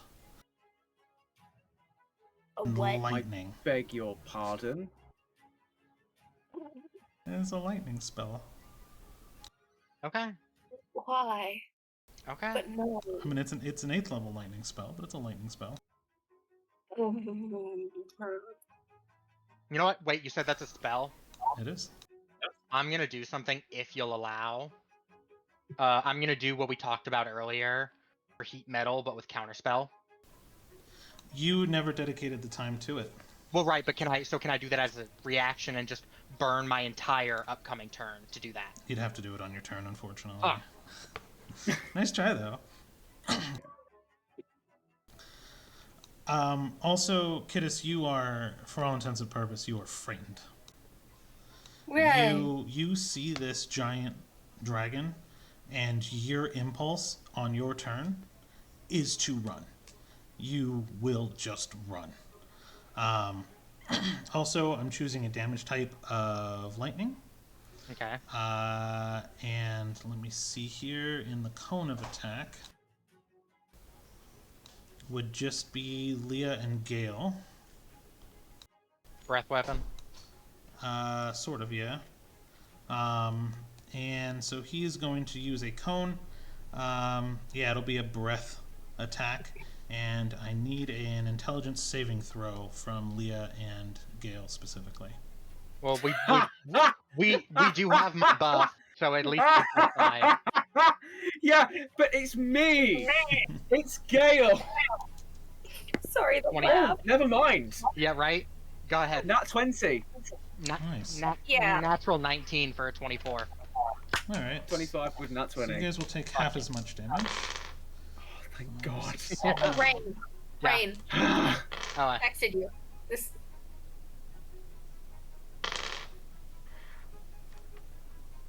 So you guys each take 13 points of lightning damage as this storm dragon that appeared right on the battlefield out of almost nothing pierces through and gets struck by lightning. Kittis doesn't. She's just like, oh my god, lightning breathing dragon. You two, though, kind of see this lightning attack, but realize that the damage was actually done mentally, as opposed to physically, as this dragon almost seems like an illusion to you guys, but it still caused a searing pain within you two, doing the damage. But that was that was my last burn, so I was hoping that would have done more. But that will bring us to Oh, can I get a dex save for X10, please? for what? Guardian. Yeah. Because that's still up. He's only done half his damage. Oh, dex save. Mhm. Yeah, please. 19. Succeeds, so take 10 points of radiant damage. Okay. Please. Happy. All right. And now it'll come to CD's turn. Okie dokie. What should I do? Frick. Run. I am back up, so you will get sneak attack. Ooh, lovely.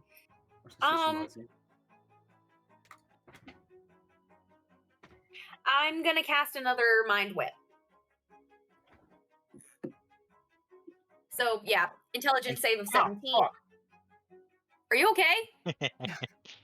Did you just turn the light on and blind I'm yourself? back, guys. I'm back. Did you just blind yourself? No. I think that's a lie. Fun fact, kids, don't look into a light bulb when you're turning on the lights it's attached to. You will blind yourself. I'm really sorry. Did that come through? Yeah, really loudly. We just heard, Oh, sorry. fuck. You Sorry. taking the headphones off never mutes it. I keep forgetting that. Funniest thing ever. I'm used to having wireless earbuds in. I'm used to, taking them out and they just disconnect. Sorry. No, it's hilarious. Doku, intelligence save of 17. Fail. Yay. Oh, you Get got to to give reveal your now. I got to give the brain damage. Okay, that's 10. 10 points of psychic damage, and now I'm gonna throw a mind dagger at it. That's an 11. That one's not gonna hit. Nope. That's my turn. Perfect. I need a con save from And you. with Mind Whip, that means that when you have your next turn, you'll have to choose between movement action or bonus action. Yep. I need a con save from you. Okay. Let me roll that. Oh, that fell. Never mind. Wait. Hey, Doku, while she does Whoa. this... Oh, go ahead. You said con save? Yep. 7. You feel strangely unmotivated to be in the fight anymore. You just feel tired and your eyelids feel heavy. And you feel like you need to take a break from battle. So you will lose your next turn. No. Dang See, it. don't breathe here. Oh, man. Alright, so it's my turn? Yep. Alright. Do we want me to deal with the dragon or deal with Mike? Because I might have a way to just take out the dragon, but it will cost my entire turn. Well, I was planning on just hiding underneath the whatchamacallit, the thing next to me. Okay. I think Mike's already quite low on health. If we take Mhm. him down, we can then all prioritize on the Shadow Dragon. That way, we've got at Alright. least one down fairly quickly. Yeah. And it could be Okay. that by destroying Mike, we Phantom Menace the whole thing, and the Shadow Dragon just dissipates if he's just a construct. True. Alright. So then I will focus Mike, and I will. So I'm gonna stand up, and I'm just going to take the sharp end of my warhammer, and I'm going to run it right across his throat. You're going to give him the Okay. Horus Heresy. I like it. Ooh, natural 18 for a 31. That'll hit.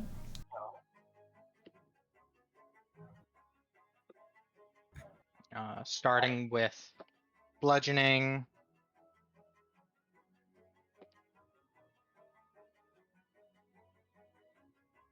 $19 bludgeoning again.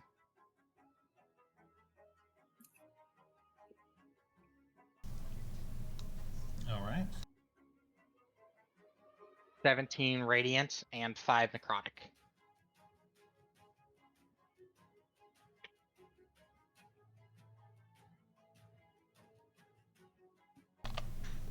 All right. I assume he's still up. He is still up. He's Alright. he's getting dimmer though actively with every attack.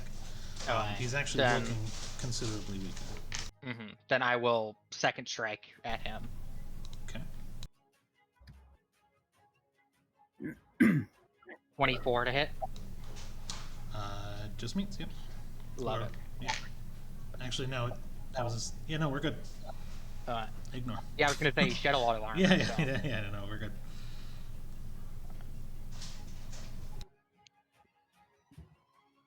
That's another 19. What the fuck for bludgeoning? Okay. And This is what then happens when you roll well. Imagine. my radiant is 11 and my necrotic's 5. Okay. He is still up, Okay. but still not looking good at all. And then for my bonus action, are you familiar with the Tosh's Cauldron of Everything ruling of Harness Divine Power?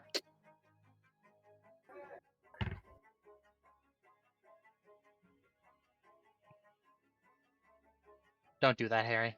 Sorry. You know why. It's going to turn into a GIF, isn't it? Yes. Oh no.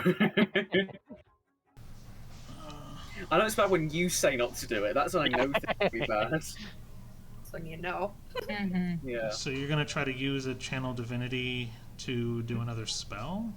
I want to do something a little different, because technically my Harness Divine Power can only restore up to a second level slot, Yeah. but I have 2 uses of Harness Divine Power, so can I burn both at once and get back a 3rd level instead? No? Not in a bonus action. No. Well, I mean, Harness Divine Power is a bonus action. Yeah. So I didn't know if you would let me use both. Yeah. So as a bonus action, you touch your symbol and you utter a prayer and regain 1 expended spell slot, the level of which is not higher than half of your proficiency bonus. Yeah. Right, so right now it's 2, but could I expend both uses of Harness Divine Power and get back a 3rd instead? Yeah. Not without having sacrificed something else, unfortunately. Okay. I mean, what could I sacrifice? You would probably to use 2 bonus actions. Wouldn't you have to sacrifice an action? Okay. In terms of time, that Yeah. would be. Yeah, okay. So it's more over. You're looking at a time constraint because you've already attacked Right. and everything else. Yeah, okay. Fuck. Then, bonus action, I will Stone Throw. Okay. Actually, no. Bonus action, Shield of Faith. I haven't done that yet. Okay. And that's my turn. Con save. Okay. 23. Okay, you saved. You notice there does seem to be something in the air. Okay. Is it Phil Collins Yep. Gale. in the air tonight? Okay, I see all this fire and all this devastation around me, and he's going to reach into his belt, pull out his water skin, just put a couple of drops of water on his hands, flinging it into the air, and he's going to cast Create Water at 4th level. 45-foot square, centered around him, and rainwater's going to start falling to try and put out some of the fire. Okay. So for you, a lot of the fire is, just so you know, is centered around the house and the fields. The crops are what's burning. Can I back on that and have it focus on the house, or is that too late now? You can focus it on the house. Yeah, I was letting you know so you had all the information to decide. Thank you. That's really kind of you. Mm-hmm. So yeah, I'm going to do that and try and put out the house fire on there. Yeah. I still have my bonus action because that's still an action. Cedar and Leah, how are you guys looking for hit points? Because I've still got Aura Vitality up for a few more rounds. I'm good. You're good? I could use more, but I'm fine if not. Okay, Cedar? I'm good right now. I'm at half health. So Okay. I'm fine. Just Cedar, when she got hit by the tiredness and unmotivation, just kind of flopped over onto the ground. No! Just kind of flopped. Like me when I finish a parkrun shift. So I mean, I'll take it. Yeah, because I'm thinking either that or Magic Stone, but if one of you takes extra healing, Mm-hmm. then that's obviously great for you guys. So yeah, I'm going to do Aura Vitality. I'll focus on Leah. Just because, extra stuff if you're fine with that. So I can always switch over to you next time. I owe you healing. So, Leah, that's going to be 7 points of healing for you. Love it. And movement-wise, I haven't moved ages. I think where I am is probably okay, so I'm going to stay where I am for the time being. And that'll be my turn. Okay. Kidis, your only impulse is to run and nothing else. This. I dive underneath the thingamabob. What's up? The thing next to me. Yeah. It looks like a wagon. The wagon. So you're gonna hide underneath the wagon? Yep. Okay. I'm gonna throw a wheelbarrow. I will say that you definitely hid under the wagon to get out of light of sight of the dragon, because that's your intention. Since you're feared, you want to break line of sight, so you can't see it now and it can't see you, with where you're hiding behind the wagon.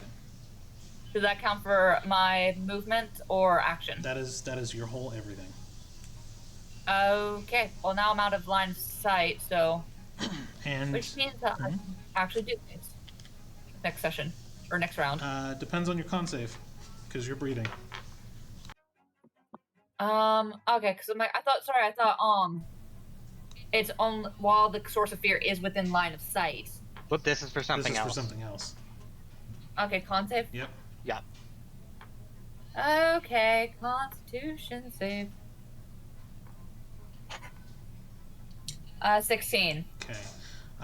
You feel it kind of taking, and you kind of feel yourself getting a little euphoric, but you still kind of muster the energy you have to think clearly for your next. Oh, I'm getting high. Okay. Yeah. Oh no. Yeah. Oh, it's like the Ren. Yep. So okay. So I guess it's So my turn. did you say Ren? All right. I said it's like Ren all over again. You remember how that one shot ended?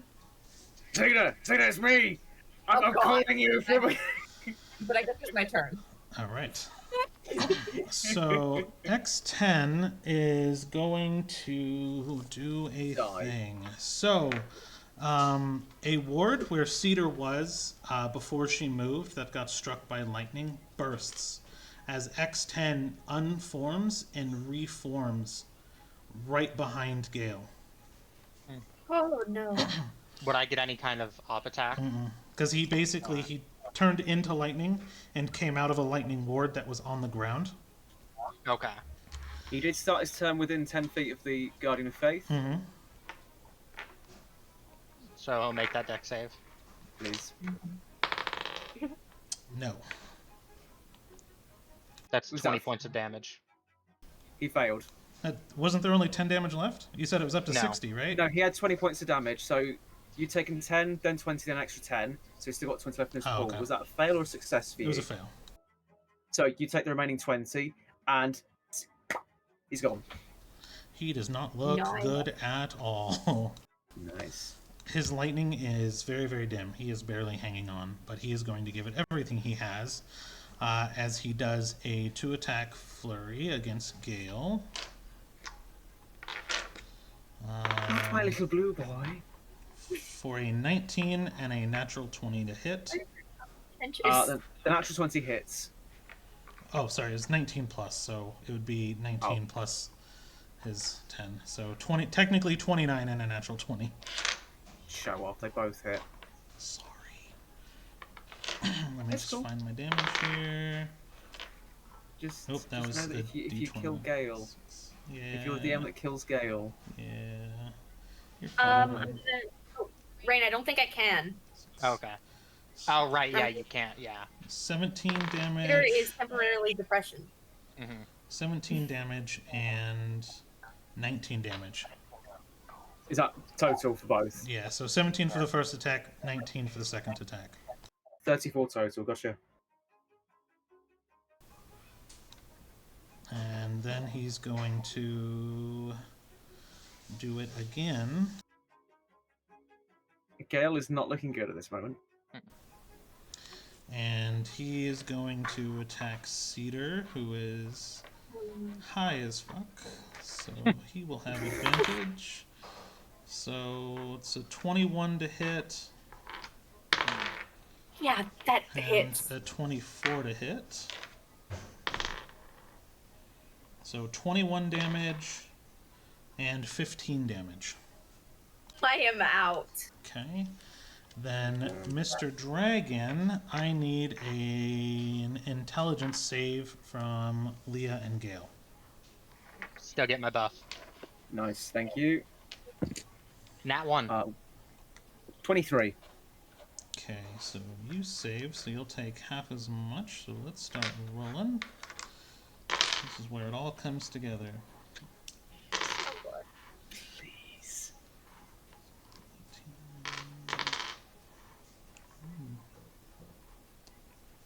So Gale takes 11 damage. Leah, you are going to take 22 damage. Okay. Is Gale still up? Just about, yes. All right. But I have a contingency for that. It's all good. So Cedar's down. Gale's almost down. Leah's alright. Kidus is hiding. So Cedar, go ahead and roll a dying box and a con save for me. Good. Well, yeah, I guess she is still technically breathing. Oh, that was my con save, and that was a nat 1, but with my modifier that makes it 3. Good stuff. Maybe for you. At least it wasn't your dying box. That's what matters. Yeah. Here's my save box, please. Okay, 15. So that's good. So you That's one save, but you are extra high. It will persist until you wait. It will persist after you get up. That's why I'm having you still great. roll. Oh no. Motivation or just being high? You are high and unmotivated. Oh, this is terrible. So that'll bring us then to Leah. Yep. And she is going to run straight down towards Mike and just uppercut him with the Warhammer. Okay.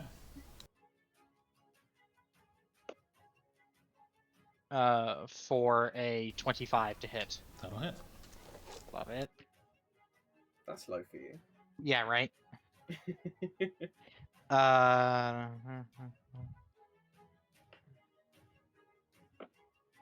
Okay. God damn it, 19.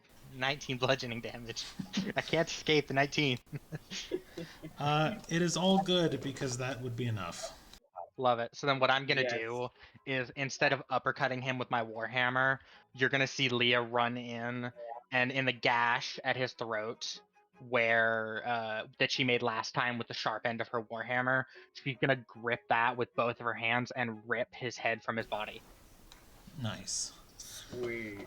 His head and the smiles and the lightning that it was comprised of kind of completely dissipates, almost like an illusion shattering, as he becomes a pure form of lightning, and you see that lightning strike the ground, and about 21 different lightning wards erupt all around the battlefield where lightning has struck from the storm, and just chaos ensues for a few moments as his life energy just disperses into the ground and grounds out as he just vanishes, presumably into nothing but base materials, and dies. Okay, good. I needed that verbal confirmation that he's dead because it's you. The dragon that Twisted was psychopath. behind you kind of also begins to dissipate into nothing but a shadow and mist, and the clouds around the battlefield begin to turn black as you're just continuing to breathe. And combat ends as the illusion fades. And so, Leah's gonna walk over to Cedar, kind of just like grab her by one of the wings to stand her up, pumping 40 points of health into her, and then it's gonna use her last 10 points of lay on hands to use both to mitigate a poison to make her not high. No! Knocked I out was having to be Heister. high. Oh man. Keep her high. Just kind of Sort out the hearing. Keep her high. Fine, yeah, that's fair. I'll give her 45 health. I'll drop the deafening. Yeah, I'll use 5 to drop the deafening. Gosh, she's high and deaf right now. That is going to be a weird experience. She's how she can hear again. Oh, I can hear again? Yeah, I cleared the deafening. Yay! Yeah. Also, here's. So she's just kind of. Kid just kind of crawls out from underneath the. Cedar, you okay? Can you hear me? Oh. Loud. Kid just crawls out from underneath the wagon. So anyone want to try to put out the drugs? You just kind of look towards Gale with the rain cloud. What? Drugs. Wait, what drugs? In the field. Go put out the fire in the field. Oh, yeah. Shift the water over. So it'll take a couple of minutes for you to actually shift the water around enough to put out the flames around the field. Okay. That I will need 6 con saves from... Or you could just recast it. Yeah, true. It's I'll drop first that level. one. Yeah, I'll drop that one, and then cast it as first level there. So you're going to recast? Yeah, I'll recast it. So I'll drop the current one and then just recast it over the thing. It won't be as big as the original one because I pumped extra levels into that, but the first base level should be fine. How big is it? So the new one I'm casting is 30 feet, whereas the old one was 45 feet. And how many first level spell slots do you have left? 3. So you would be able to put out a field and a half with that. Cool. And all 4 fields are burning? Yeah. Not cool. So, yeah. So if you guys want to hang out, you'll be continuously doing con checks. Now, while Gale does that with 3 actions, puts out 1, so I'll remove 1, half, say 2. So in that time, go ahead and everyone give me 2 con saves for now then. And then I'll recall them as we progress through story if you guys continually hang out in the area. That was 8 and a 22. You said an 8 and a 22? Yeah. Okay. Do we get bonuses from Leah for con? I don't think you're not in combat though. Doesn't matter. It's a constant thing. Okay. Oh, what's the... Okay, then that'd be 5. 13 and 27. Okay. Dirty 20 and 23. Okay. Well, you 10. don't breathe, so you're good. You're the only one I'm Yeah. Yeah, but still, I wanted to roll the dice. Oh, okay. So You don't breathe. I got a 10 and a 27. Okay.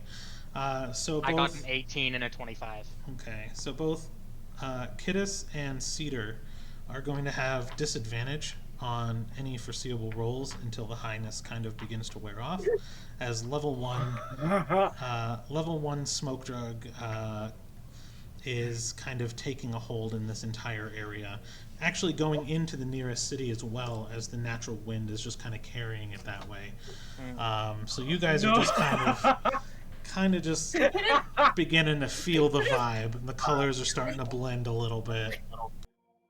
Can Kittis pump like a 4th level cure wounds into herself? Just like, nope. not gonna do anything. No. You need lesser restoration. Dang it! And I'm busy right now. And I'm out of lay on hands and spell slots. I'm still gonna cure myself. Wait, is Kittis still like paranoid from the? No, Okay, it's only frightened when it's practice. gone. Okay. I'm going to heal myself still. 21.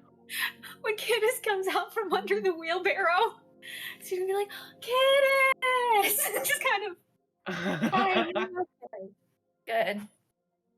She's gonna wander off a little, like she's in the same, still in the area. And Leah's just gonna yell after her, "Hey, puff puff pass, asshole! It's the proper etiquette." What? Please tell me she goes to find Gale. Yes. She's gonna be like, "Hi, Leah." And just kind of look around, feel. Gale, hi. Gale sort of looks back, his hair's sort of dripping wet, and it's sort of like a L'Oreal commercial, just sort of flicks it to the side. It's like, Don't forget the cloud beard. I forgot about the cloud beard. All of it, just. Cedar, what's going on? Are you okay? I think so. I'm tired. You're also floating. You just see, I forgot I was flying. She just kind of lands. Are you alright? Are you? Oh wow, your eyes. They are. Normally your eyes are really big anyway, but holy cow. Are you high? Yes. Hi. You called? That's okay. She is. Cedar, listen to me. Let's get you sat down for a bit, okay? Sit yourself down. Okay. Have yourself some water. Do not go to sleep, okay? Why not? I'm tired. you just see Kittis. Because we don't know what's gonna happen. Just stay awake. Okay, I'll listen to you. Thank You just see Kittis in the background, like holding on to Philo as like Philo guides her around like a dog, like a service animal. Just like, Seeing eye dream meter. And Leah's just gonna walk up to Gale and go, "Yeah, you called?" Oh no, I was saying Cedar's high. Oh, well then why'd you say holy cow? Oh.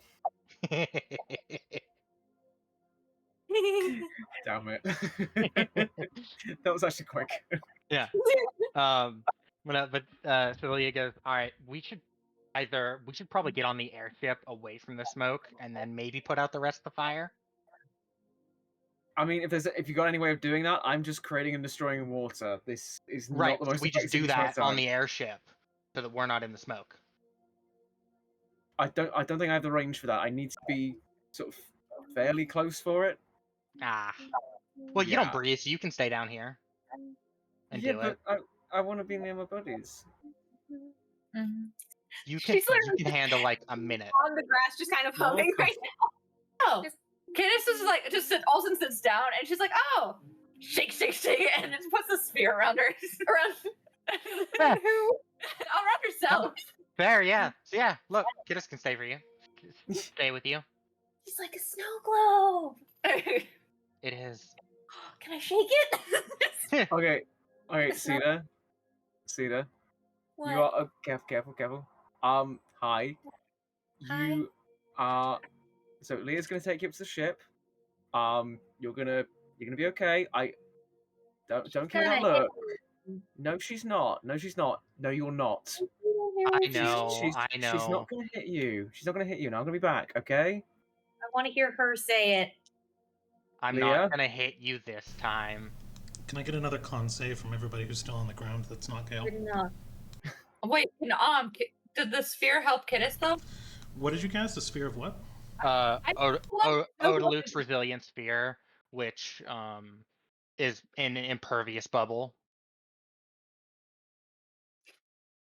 Just the idea of Kid is sitting in there and just Cedar's just shaking. Giant snow globe. Let's see here. She's like, Mom, stop it now! Oh, you can create air to breathe inside the sphere, theoretically. Oh. So you could run out. You could also create the air inside the sphere. Man, it's so technical, this game. You can also use the air from the outside. So it depends. Did you use the air from outside, or did you create your own air inside the sphere? Can I create my own air, like, with this spell? In theory, yeah. Then yeah, she would have just been like, ha ha, ha, solve problem. And shook it, and it was just like, create air. Phew. Okay, then a con save from Cedar and Leah. 28. All right. 6. You do get my buff. Oh, 11. Doesn't matter. Really not doing. I'm gonna use the restroom real quick. Okay. Yeah.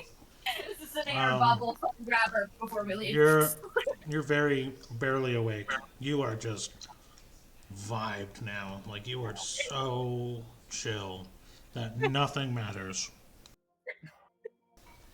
I'm so happy this is happening because I finally get to do something I've always wanted to do. Oh no. Leah's gonna grab Cedar, kind of throw her over Leah's shoulder, head onto the airship, and walk into Cedar's bedroom. And when she goes to put Cedar down on the bed, she's gonna put Cedar down on the bed like that one owl that's waking up from anesthesia. Cedar just tips over face first. Into the pillow.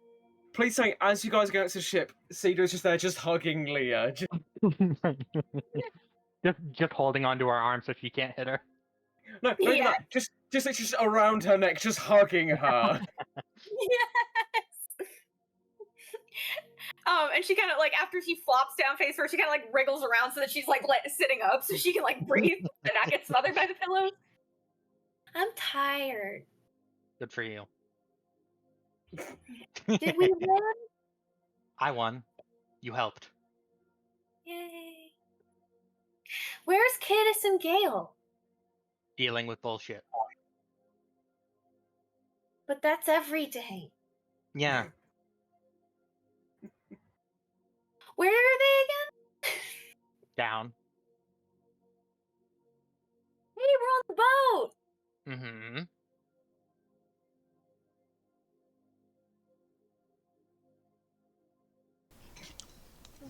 Alright, I have shit to go do. If you leave, I'm leaving you. What? If you leave the boat, I'm leaving you where you left to. Okay. And Leah heads back to her room to start reading the Book of Vile Darkness. Alright. Cedar stays in the bed. Do you have enough life for that right now? Huh? What? Do you have enough life for that right now? Oh, for Book of Vile Darkness. Yeah, for your hit points left. It doesn't take life. You take damage when you attune to it. Oh. How much damage? Oh, right, yes I do. Yeah, you do. Well then I will, because I do have one first level spell left. So I will bonus action. Actually, here's what I'm gonna do, because I fucking love doing this. Well, first off, do I get my hit point maximum back?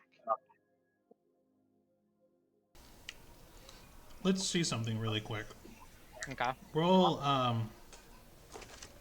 something for me. Roll something. Baby, roll me a something. Ah. Just the repeated. Wait, where are they going? Roll me an Arcana, actually. Oh. Fuck you. Okay, that is a straight roll. Also, your intelligence not high enough for it? 19. Pretty good. Okay, so let's see. Because that book is on what level? So, hold on.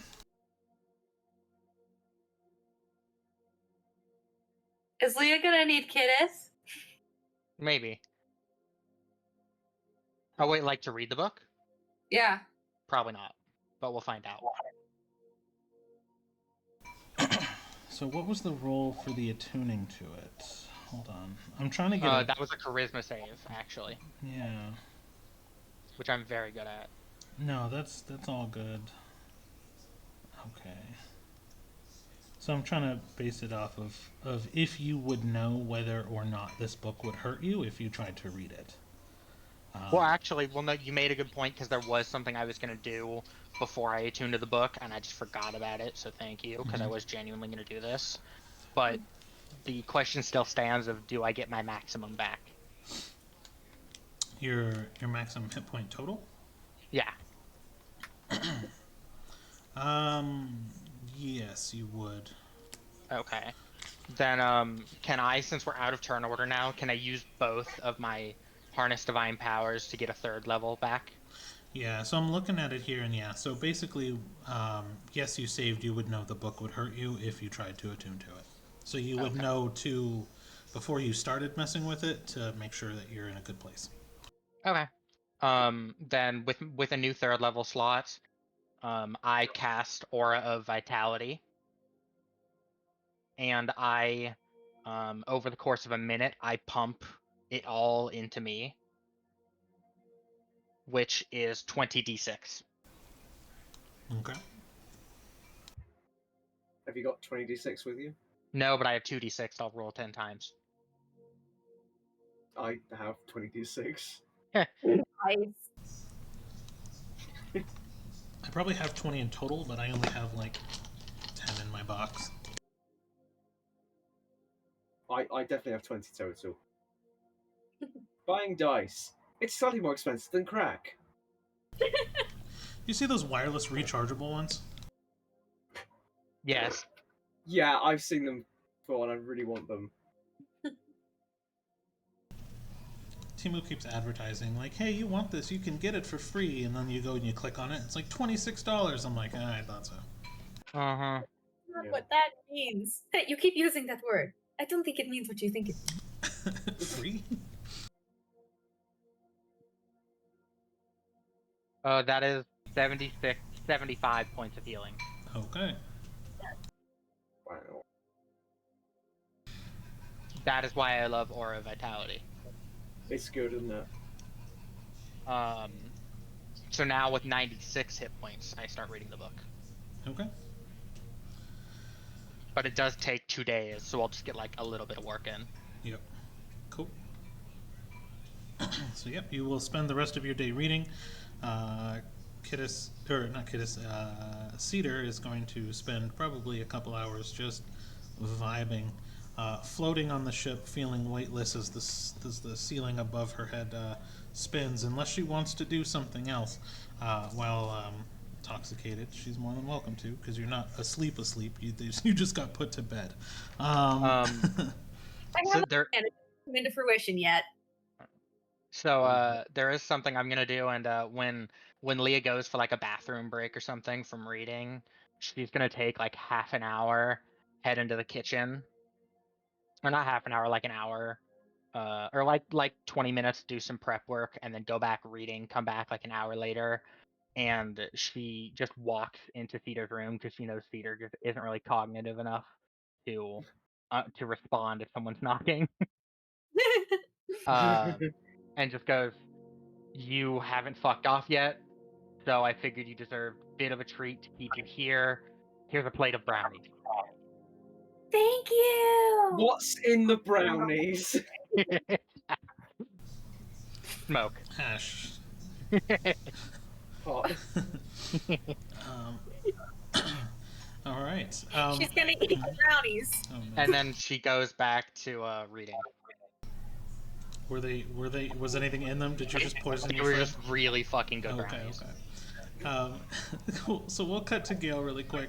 I will say it'll probably take you the better part of an hour between like randomly kind of doing a short rest and then recovering a spell slot enough to put out the rest of the fields. I will say that it probably takes, probably maybe a better part of an hour.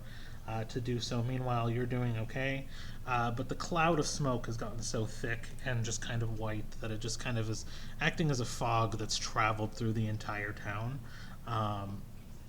Kidis, you are in your bubble. Still partially kind of starting to feel a little bit spicy, but mostly cognitive as you were in your bubble. Are you doing anything in particular?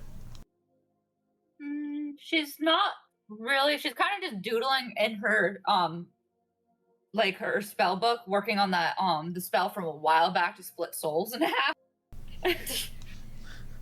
Celebrate more high. What's so wrong? Right. So I mean, you found inspiration from a really strange place today. So you're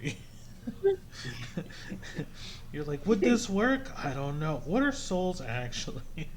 Kidis has discovered Harry Potter, and she's obsessed with the idea of Horcruxes. All right, and then go ahead. Yeah, once they've finished, once all the fire's been put out, Gail's gonna sort of knock on the bubble and go, "Okay, I think we're all done down here. Should we head back to the ship?"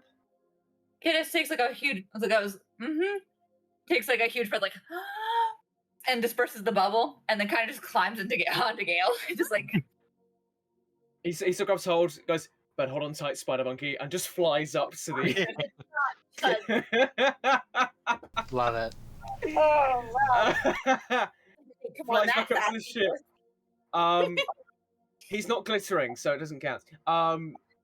Lands on the ship with Kidis. Immediately makes sure she's okay, and is gonna go try and check on Cedar. Kidis goes like, I need a nap. I'm gonna go test out this thing. Let's maybe do that when you're fully cognitive. Let's get you to some sleep, okay? That's what you do when you sleep. You test out the sleep thing. You are making less and less sense, but this is kind of my new normal, so okay. And Kidis goes to sleep, and when she's asleep, tests her thing to go check out Judgment. Oh no, what have I done? The minute she's asleep. Here. Oh, so you're using your buff then, or your new boon, right?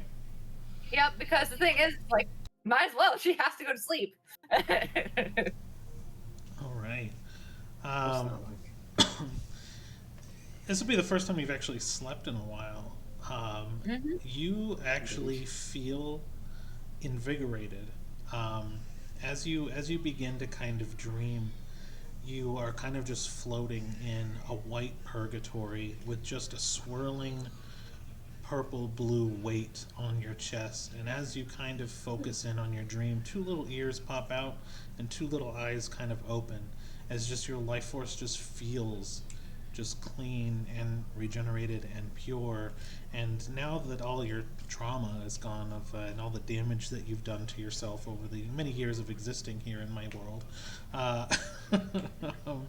you just feel... It's been 6 months. It's been 6 months and just nothing but garbage. And you feel kind of a symbiotic relationship with your dreams now for one of the first times in a very long time. And as you begin to kind of think about Judgment, the dream reaches out as kind of like an astral projection, and you're flying through the air. A little different than Cedar's that different just appears. Yours dream travels. What feels like takes like days of flight happens in just a few moments as you're just flying through this 3-day long dream. And you land in familiar territory. The archway that you went through before going into the territory of Leah seems to just be, the barrier is shattered, and it just seems to be a swirling vortex with a single path walking down to the middle. And in the middle, you see Judgment sitting there as the territory grows larger and larger with every breath that they take. And around them, you see two different things as well. Skull crows, for lack of a better term, flying around the area. And they kind of check in a little bit with Judgment, and then they go back and fly back out. And then around the barrier, what seems to kind of actually be pulling it deeper and deeper into regular Earth territory, I guess you could say, are these large black tentacles. They pierce the ground and pull and stretch the barrier outward. And that is what you see. Okay. Just kind of like explores around for a little bit. She's just like, huh. This is what we're gonna be fighting. That sounds fun. How close do you get? Oh no. Not she stays with outside of 120 feet of Okay. judgment. Cool. Yeah, no, it's you're like, oh no, nothing can fully happen. There is a mechanic here, though, that with stronger creatures, you could be forced woken up, like jolted awake. But staying that far away from judgment themselves, you should be fine. She's learned her lesson, unlike Cedar, with higher being. Ooh. Dare you? Oh, that look. That look.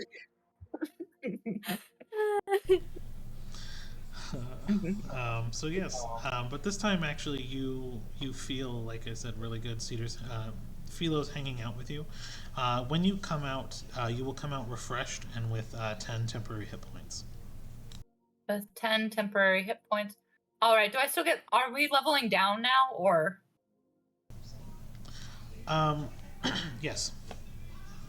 When you wake up from your rest, you'll have 10 temporary hit points, but you will be leveled down to your original level.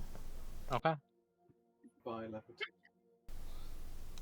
So here's the fun part. Level 8. Only if you rest.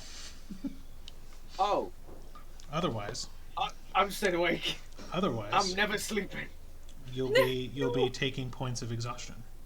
So you can either go in exhausted, or with your temporary lows.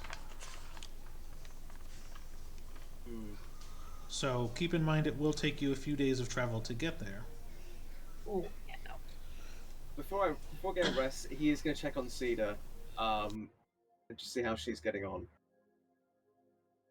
So he's going to head over to her chambers, knock on the door, just gently, or just call her name, guys. With a rap at her chamber door. What is that from? Nothing, just keep going, it's fine. Is that the Raven by any chance? Yeah. Nice. Once upon a There's time, no Nigeria, as I said, weak and weary. Cedar? Still no answer. Okay, I'm coming in. Please be decent.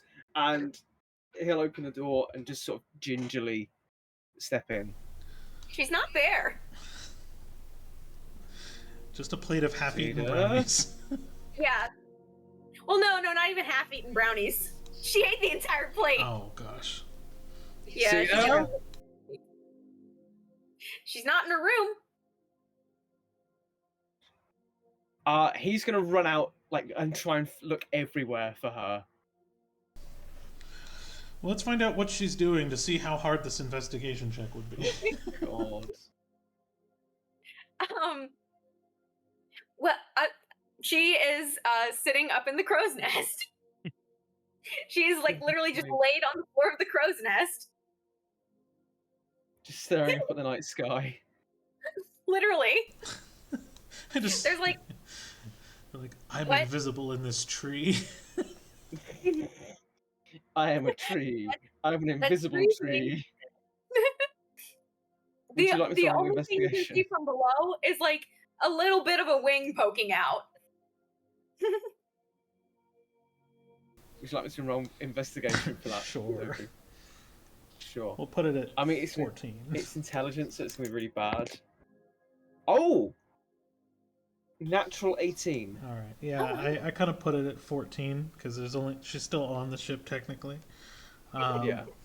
So you're kind of searching around the deck, and then you look up and you see just a wingtip popping out of the crow's nest. And he's gonna sort of fly up towards her on his wings. Go, hey, buddy. Hey, Hey. Hey. how are you? I'm good. I'm happy I found you. I was looking for you. Oh, yeah. I wanted to be up high, up here. It's nice. I can see the stars. You're definitely high. I know that. Hi, hello. Not what I meant for sure. How are the stars tonight? They looking good? Yeah, they're pretty. Mm-hmm. Yeah, I can't see them as well as I could at the observatory, and there's a lot of smoke, but it's still nice. And also, there's no big telescope either. Yeah. Yeah, that But was that really fun. it was. You sure you're okay? I mean, you seem a little out of it. I can't feel my brain. I know that feeling. Usually Oh, very look, loud, but it's I'm not loud at all, and it feels weird. yeah. I mean, you do have a big brain. It does contain a lot of Oh, stuff. thank you. It moves really fast, but it's not right now. It's all slowed down. Mm. Leah made me brownies. She's a good cook, isn't she? Good. I ate them all in my stomach. Yeah, having that much will do that to you. I learned that the I hard way with bread. was hungry, and yeah, and I was eating them, and all of a sudden they were gone. Yep, I've done that with bread. Mm. How are you doing? Yeah, I'm a little tired. I just put out all those fires. That's good. That stuff I'm doesn't need to be more of the smoke. No, it doesn't need to be more of the smoke, no. Um Mm. I'm really happy you're not dead. I was really worried about you for a second.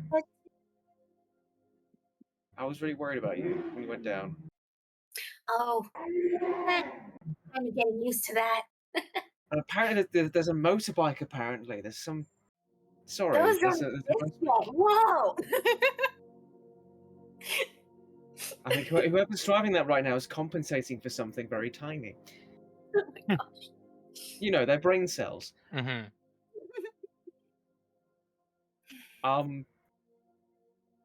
But yeah, look, I'm happy we could help you. And I'm happy you're still alive. I'm happy you're still alive. Hmm. You're my favorite person. They must be some strong drugs you're on. No, I mean it. Yeah? Yeah. You're really nice. Hey, my favorite person as well. And you're pretty nice as well. But okay. What? Sorry? Interesting choice, but okay. What do you mean? You're amazing. Eh. There's no about it, okay?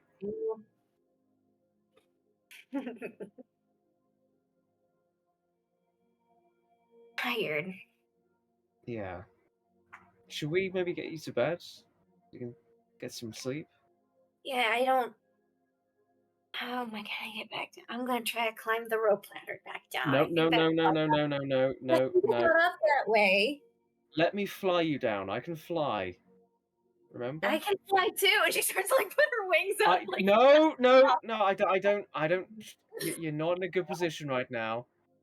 Let me help you. That's what I do. fine. I'll let you help me. She just kind of crosses her arm. Don't look so disappointed. You always, well, not always, but you do let me help you sometimes. I know, but flying's my thing, and then it was your thing. It was my thing first. It can still be your thing. My thing's healing. Okay? You can still have flying, but right now I'm just helping out little birdie. I don't mean it in a bad way. I don't mean that in a bad way. You are. Okay, fine. And she just kind of stands up. Okay, and she kind of forgets part of the conversation, and she like starts to like get up over the edge of the crow's No, neck. no. Here. Okay. Okay, Right. Put your arms around my shoulders. Look at me. okay, Look at me. Okay. okay. I'm looking at you. All right. And I don't know. Just what do you like most about the stars? And at this point, he takes off, and just sort of gently starts gliding back down. Just still talking to Cedar. I like the constellations and the stories for it. My brother taught me the constellations. Yeah. Yeah, it was fun. What's your favorite? I like the dragon one. That one's cool. Nice. Yeah. My brother liked the Big Dipper. That tracks from what I've heard of him. Yeah. And he would show me the Big Dipper and the Little Dipper. There's a Little Dipper? Yeah. It's like a smaller one.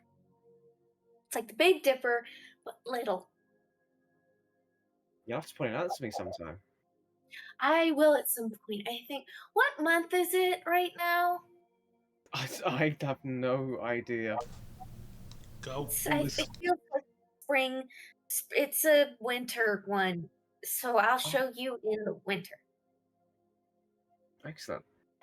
It's all this plane shifting. It really warps time. Yeah. It's weird. So we touched down the deck about a minute ago. Oh, You can not on the crow's nest anymore. no. You can take your arms from around my neck now if you want. Oh, okay. And she does, but like right before she kind of like hugs real quick and then does. There we go. And she's gonna start like wandering towards her room. He's gonna sort of make sure she gets back okay. Sort of tucks her in. Thank you, Gail. Okay, it's all good. You gonna be okay? Yeah, I'm okay. I'm fine. Good. Well, get some sleep. You too. Here's some water. If you need anything to drink, just have that. And we'll see you tomorrow. But if you need me, just tell me. Okay. And you too, you can tell me too if you need anything. I always need something from you, Cedar. I'd offer you a brownie, but I ate them. That was rude of me. I shouldn't have eaten them all. No, look. I'm sure Leah made those for you. I wouldn't want to take someone else's brownies. Hey, good night. Good night, Cedar. Sleep well. All right? All right, you too. And she's gonna kind of like she instantly taps out, falls asleep, Yeah. like before the door is even closed. I like that. That was adorable. Gale will find his way to his own room, and he'll sort of just collapse on the bed after putting out all those fires. I bet. You burned like all the rest of your spell slots. Like, Yeah. all right. As soon as he does, it's just instantly just. And then, Leah, are you just finishing up the night with a rest as well, or are you gonna? Yeah, she's gonna for the next. So I have to spend 80 hours reading the Book of Vile Darkness. Mm-hmm. So she's gonna for the next 5 days. It's gonna be 16 hours on, 8 hours rest. 16 hours on, 8 hours rest. Okay. So you could probably take a time to like chart in a straight line where you want to go. So I'll let you, because I mean that'll only take a minute, and the ship will mostly fly itself unless something happens, right? Right. But I'll kind of, if you guys can go back down to the village, you guys can really much travel wherever you want. Just a matter of letting me know what you guys are doing. So If we stop anywhere, are we gonna stop anywhere along the way? feel like we That- probably should. It's up to y'all. Because if we stop anywhere, Kidis is going to basically spend her night testing out her dream thing on basically the people in the place we're staying. Ooh, then we definitely should. Yeah, I'm down for that. Can I quickly go and grab some water first? I'm absolutely parched. You guys want to take a quick No fiver? problem. Sure. Yeah, that works. Yep. Like I know we're only gonna And I go will for like need to- another I'll hour. need to be But... done at like 5 o'clock, so in 50 minutes. Yeah, so I know we're going for another hour, but I figured maybe we just take a quick fiver, breather, and we'll bounce back. Yeah. Cool. Yeah. Sweet. All right. Right. See you guys in a minute. See y'all in a minute. See you in a sec.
Yo.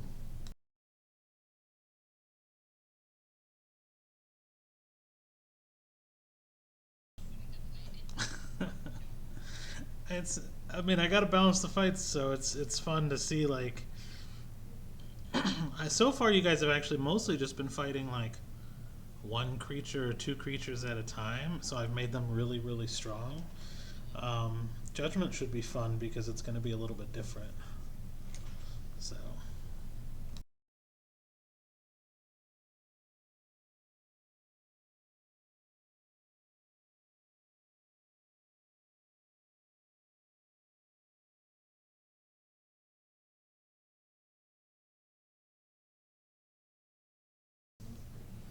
So if you're just like diving, no.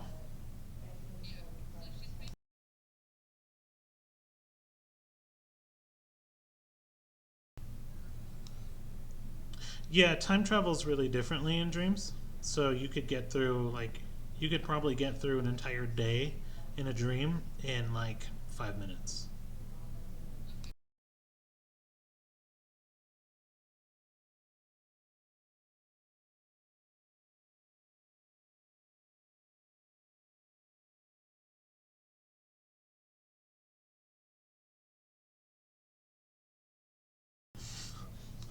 That was fun. I can tell you've never been high before.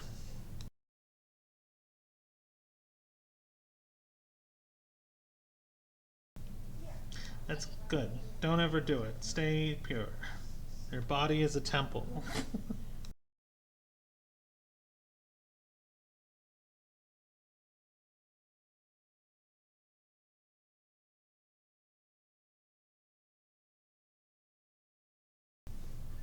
I did kind of draw a little bit from that, Yeah. actually. I don't care for it. I've done it. Well, it wasn't intentional, but I've only done it once. What does that mean? It's a fun story. It was edibles, but I wasn't aware. Oh, no. I'm just never aware. That's accurate. We're talking about all the times you've been high. Oh, I've never been high.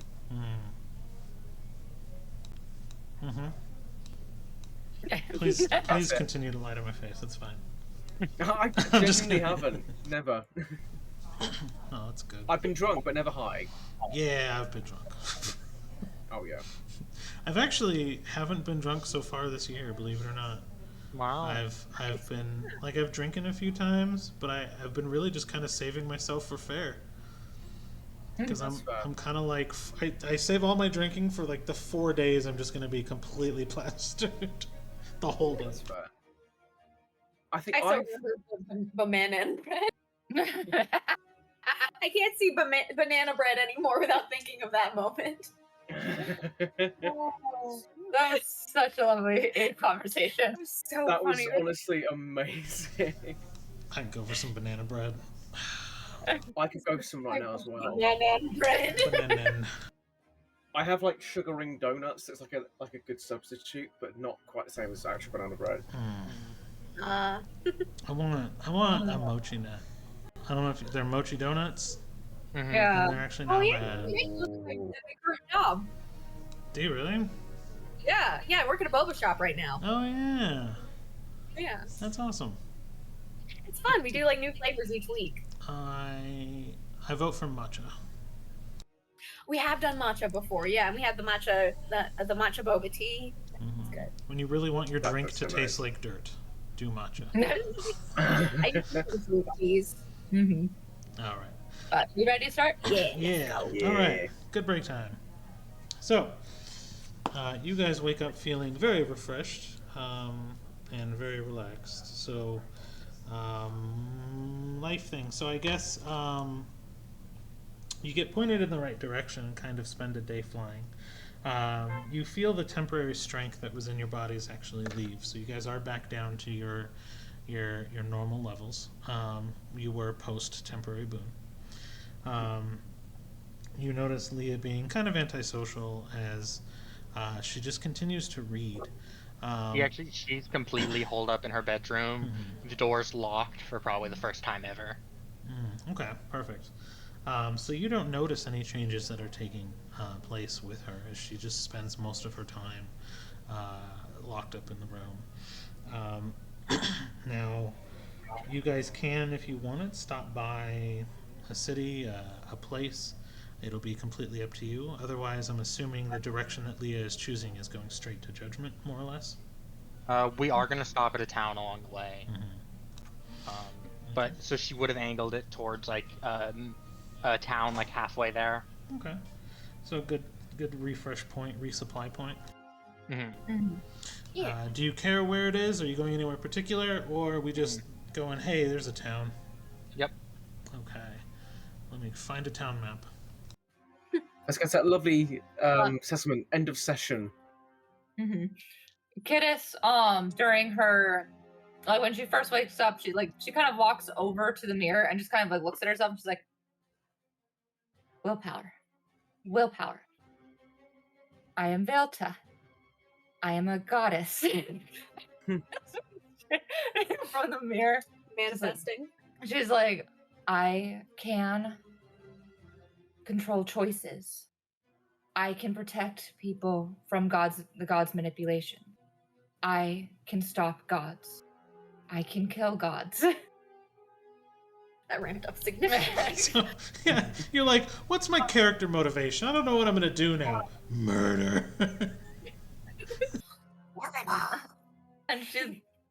And so basically she kind of just repeats this over and over and over again as she starts trying to think through on how she would do it.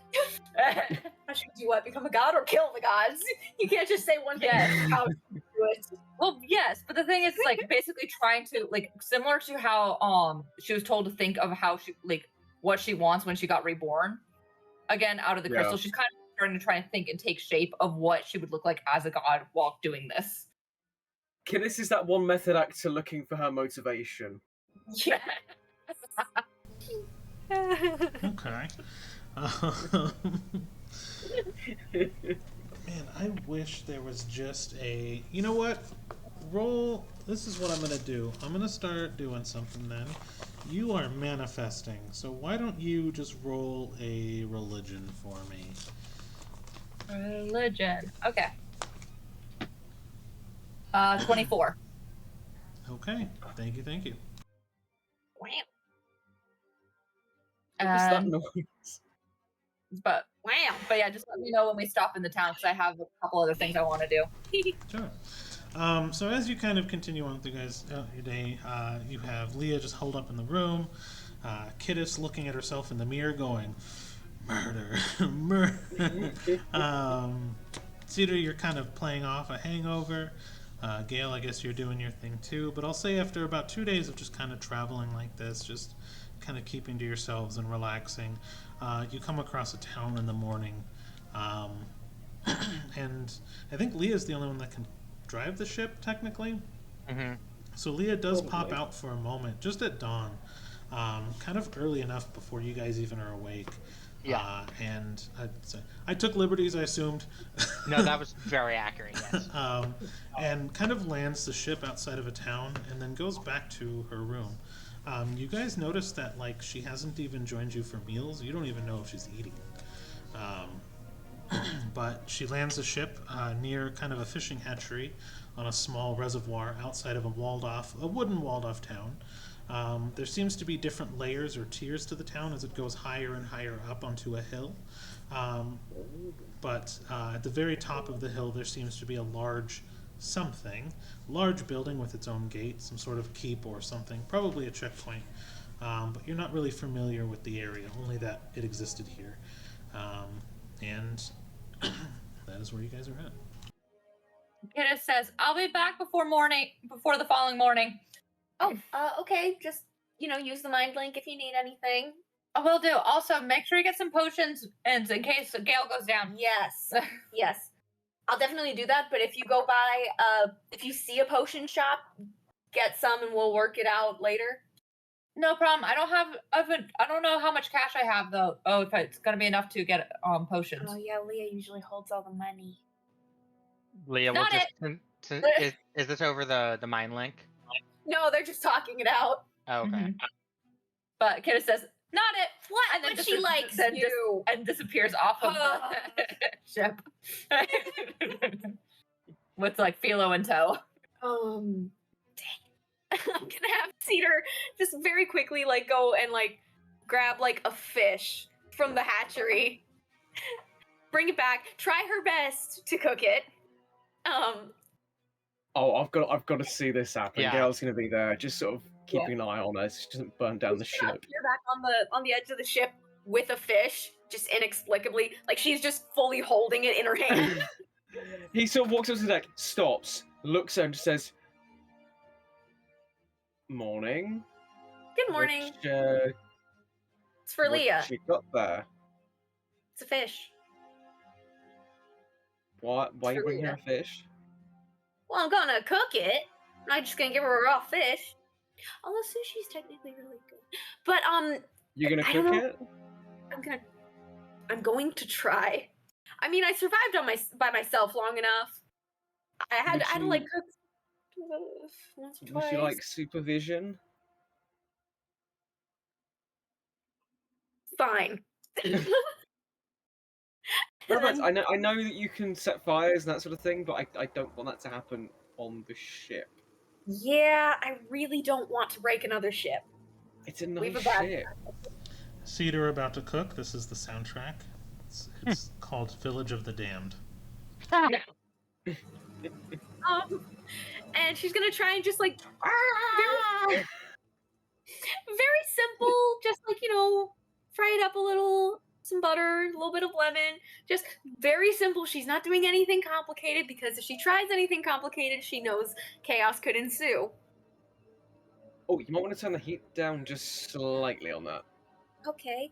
And she does take the hints and stuff. Yeah, I had to do like a lot of campfire cooking when I was younger, so I can technically do that. Wasn't the best ever, but If didn't really you matter. if you cook it slower, it'll become really tender. It'll fall apart when you bite into Okay. it. Okay, Oh, and brownies. oh, I haven't got. Hmm? If only Aerith was here. He had this herb, dill, perfect for fish. Ooh. Would have Oh, gone that really sounds- nice with the lemon. Oh man.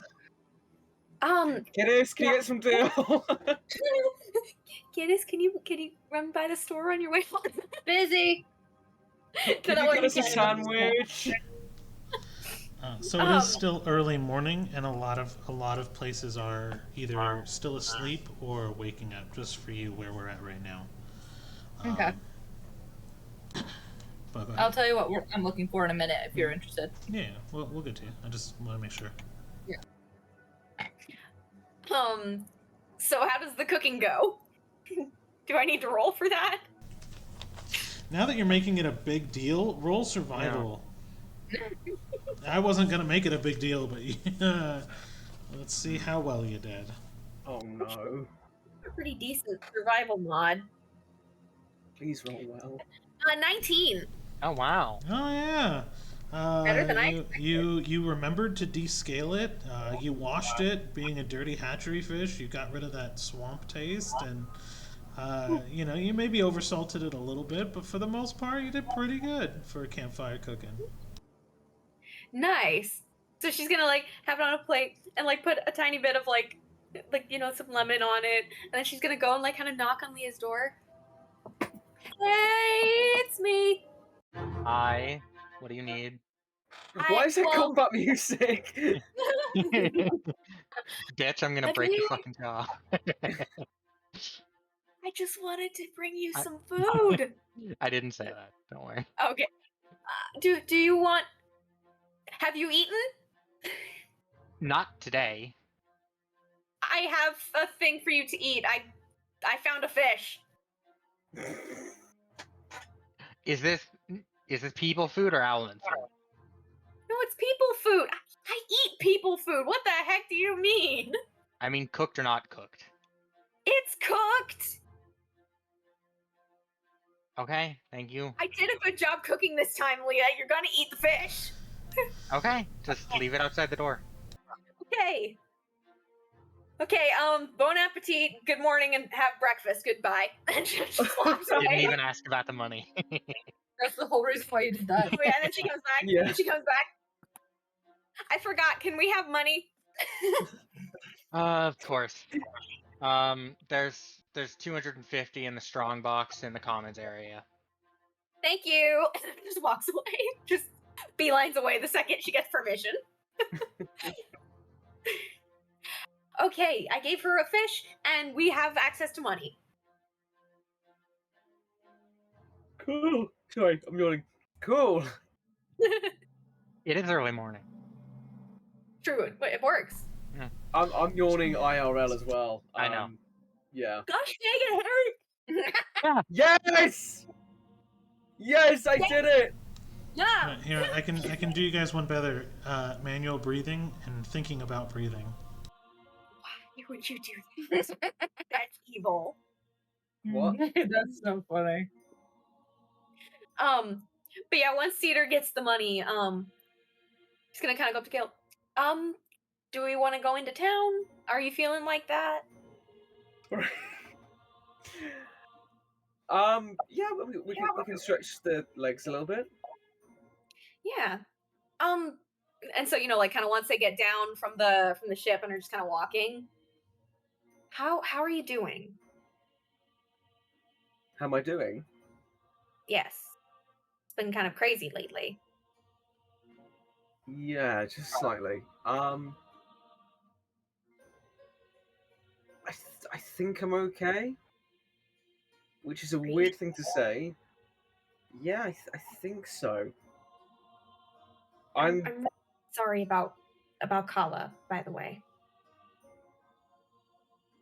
Yeah. I know that was hard on you, and I'm really sorry.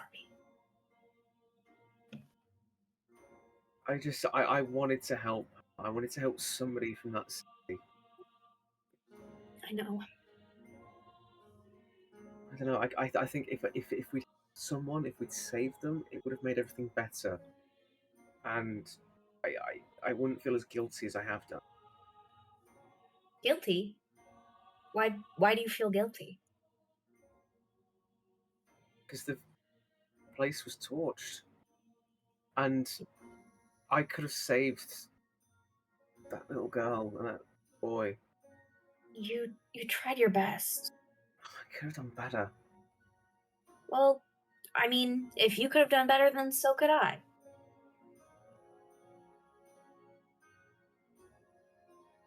Unfortunately, there's not really anything we can do about it now. As much as I hate that.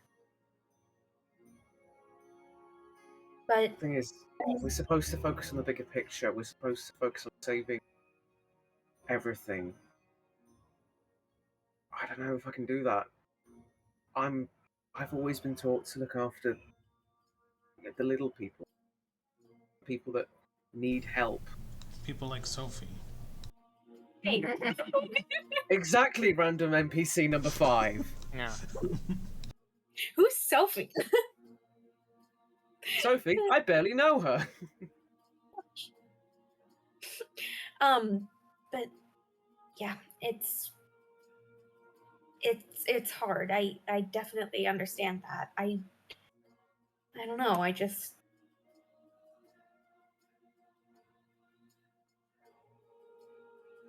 want to make sure that you're okay as well. You know? Yeah, I appreciate it. I don't know. I'm trying to figure all this out still. I'm aware that I'm still way too naive for my own good. I need to try and dial that back. I need to start thinking more clearly. I think as long as I focus on making sure you're all right and that you get out of situations alive, that's going to help. I mean, I'm glad if it helps, but I don't know. I want you to be safe as well. You know, I'm used to a certain level of risk. It's just how my life has been. And I definitely really do appreciate you looking out for me. It's very different than anything I've really encountered. But I also want you to know that, I don't know, if it comes down to it, I don't want you to worry too much about me, you know? Not at the expense of you. So, this world, for all its faults, is beautiful.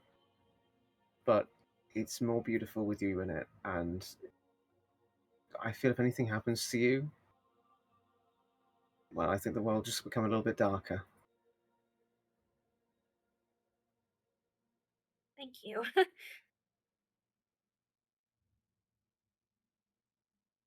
It feels so weird knowing that the four of us, I mean, basically the fate of the world rests in our hands and all that. Like, you read about that in stories, but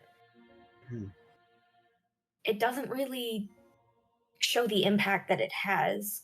It's a lot of responsibility. Yeah, I mean, I'm still terrified. Too. You know, at the end of the day, I'm just some healer from a mountain village.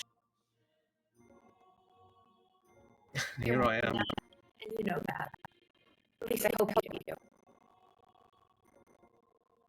There's days where I think back and I think I'm still that same guy who left. Gosh, there's still so much I don't understand. And there's a lot we never will. Unfortunately. It's just how the world works. I wish it wasn't, though. I wish there was like a point where you could just know everything. That would feel so satisfying.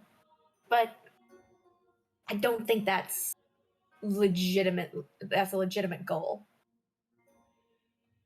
So I guess we have to focus on what we can know, what we can figure out, what we can fix. Yeah. Yeah, you're right.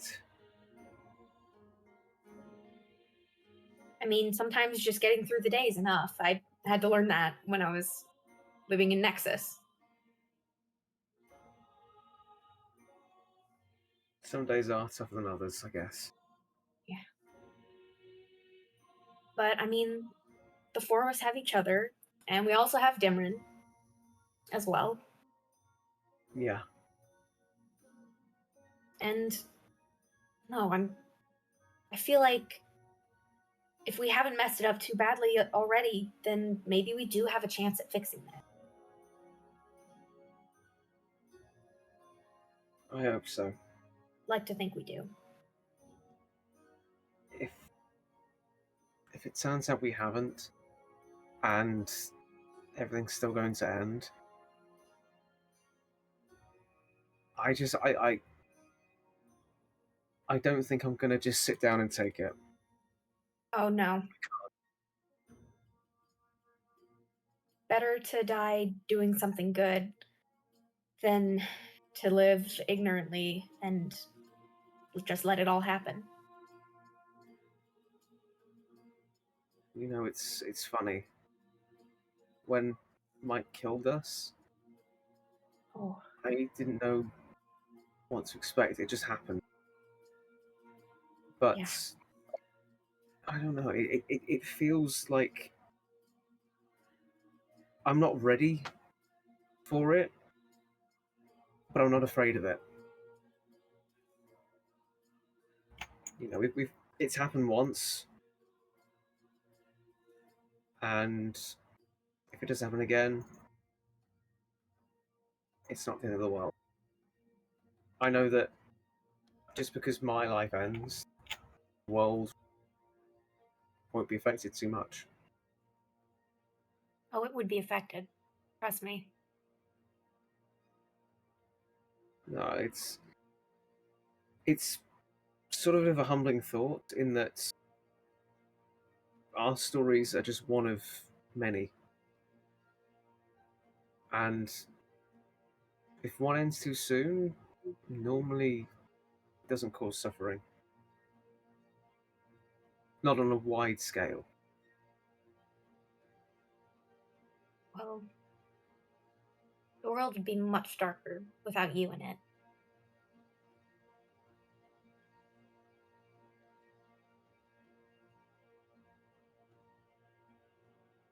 You're too sweet to miss you. I'm just saying what's true.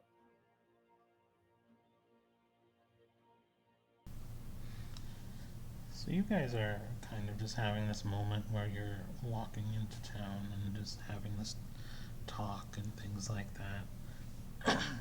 In the meantime, Kittis is probably causing mischief, I'm assuming. So you guys are having this nice, solemn, nice moment as the sun begins to kind of peek over the hill that's on the city rests upon, and things around you are illuminating, and everything's just kind of nice and serene. And then you see Kittis running through town, doing who knows what. Oh So, boy, let's see. First off, Kittis is going through town, just kind of looking around, and what she's looking for is one, a place where there is a school. Two, seeing if she's like telling Philo to see if he can find anyone who's had basically someone who's been somehow like listen around and see if he can find anyone who's been scorned by the gods, someone who has cast the gods off. And three, trying to find a wizard, one that won't isn't going to take note of her, but one that seems to be, if she can find one that's susceptible to suggestion. Oh So dear. you're looking for all of these people but sleeping, right? Or do you need them awake? Basically awake, or if they're sleeping right now, great. If they're awake, she's going to try to make note of them and see about tracking them down later. Gotcha. Okay. So let me see here. Since it is early morning, let me go ahead and take a look at the town then. And you kind of got there first. The very top of the mountain, you kind of look at it, and there seems to be training grounds. So it seems to be like a school / training academy / area. So there would be children anywhere from basically K through 12, all learning here, but also like teaching here. The teachers will live here. So if you were looking for like a wizard or someone who was teaching magic, they would be at the very top of the school. As far as that, Okay. if this early in the morning, you would probably go to the market, which would be the main area where the little 3 is dotted there, with the only real open area in town. And eventually you'd probably see someone who knew magic, and you'd probably be able to find everyone you were looking for, just kind of walking around that area. Okay. So basically, she's going to have her whenever she finds the. Okay, real quick, Rain. Can the servant basically follow a basic order outside of my range? No. Okay, so Well, outside of your range, yes. But you cannot control it in any means outside of your range. well, I was going to basically, could I give it an order and then have it like basically like if I said, hey, go find out where that person, follow them and find where they live, and then come back to me and guide me there. To my knowledge, yes. Doku?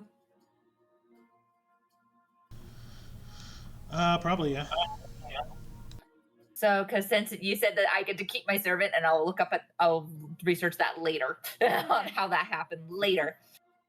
But she's going to basically like have him like when she finds a wizard that looks enough where it's just like, okay, this one will work. Low enough level where this might not be too alarming. High enough level where they can cast enough to charge. Because the goal is she's trying to find someone who can charge the bone grenade without being associated with her.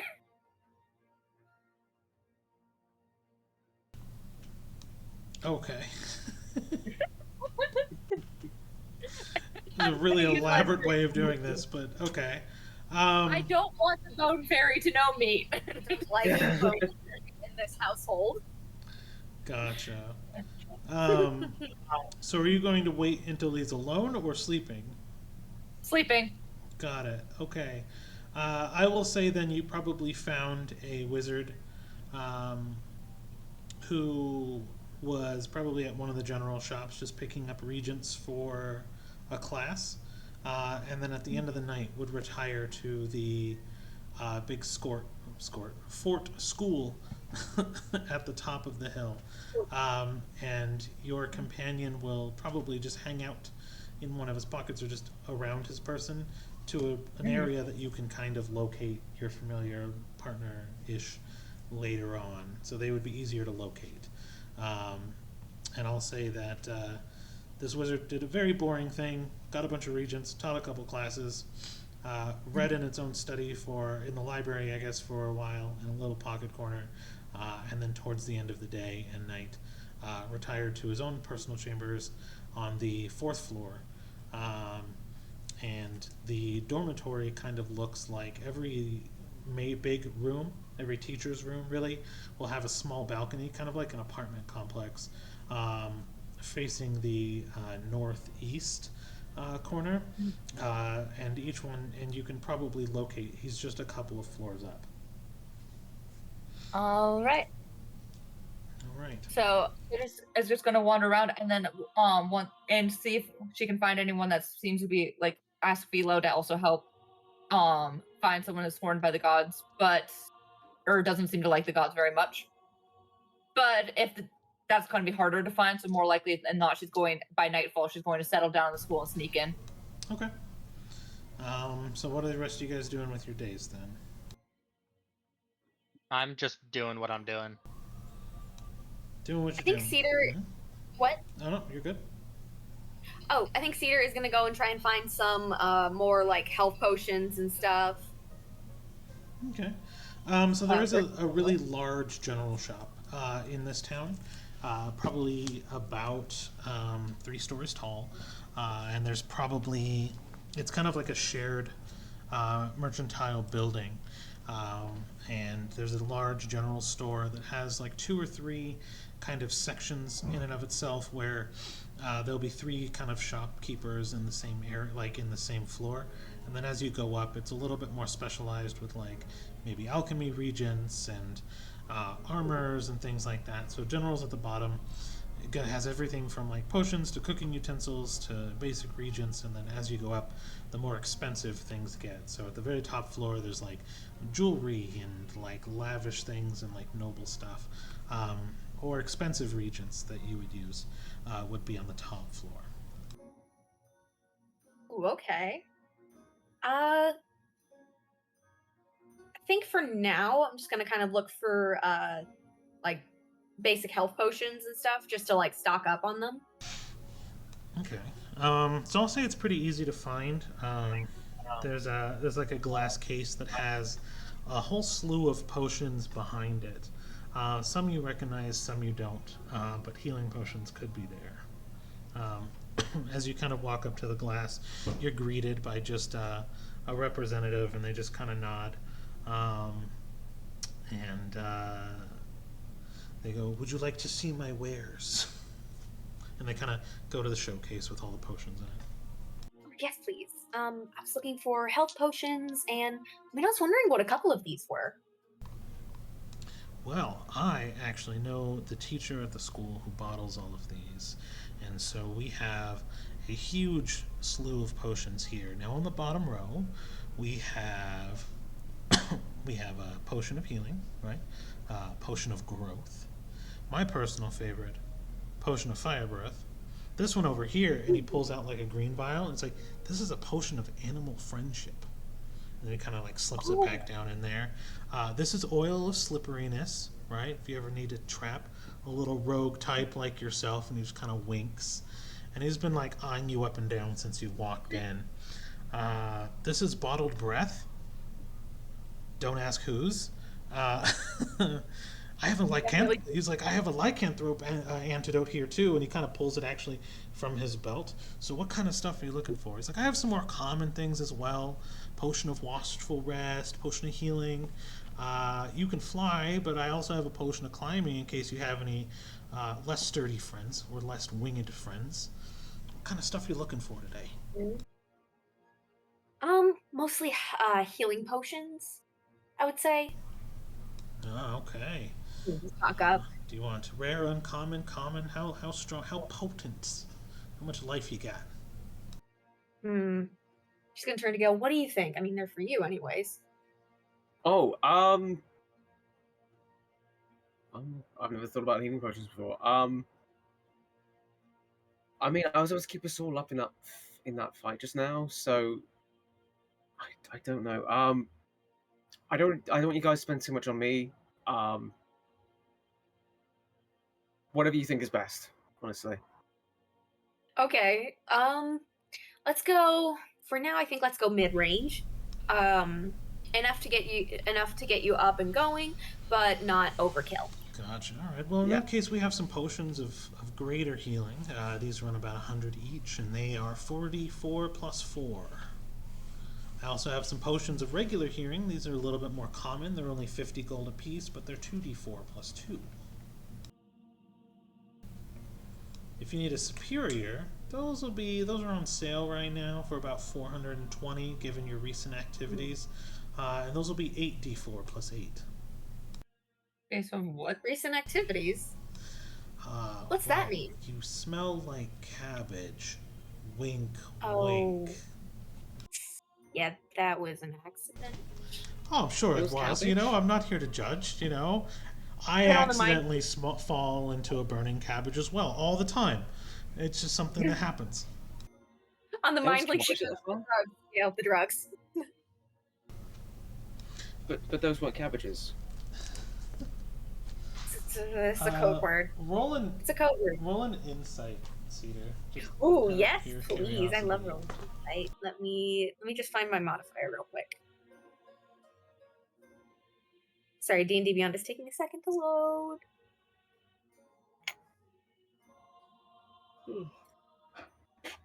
My brain is always taking a second to load.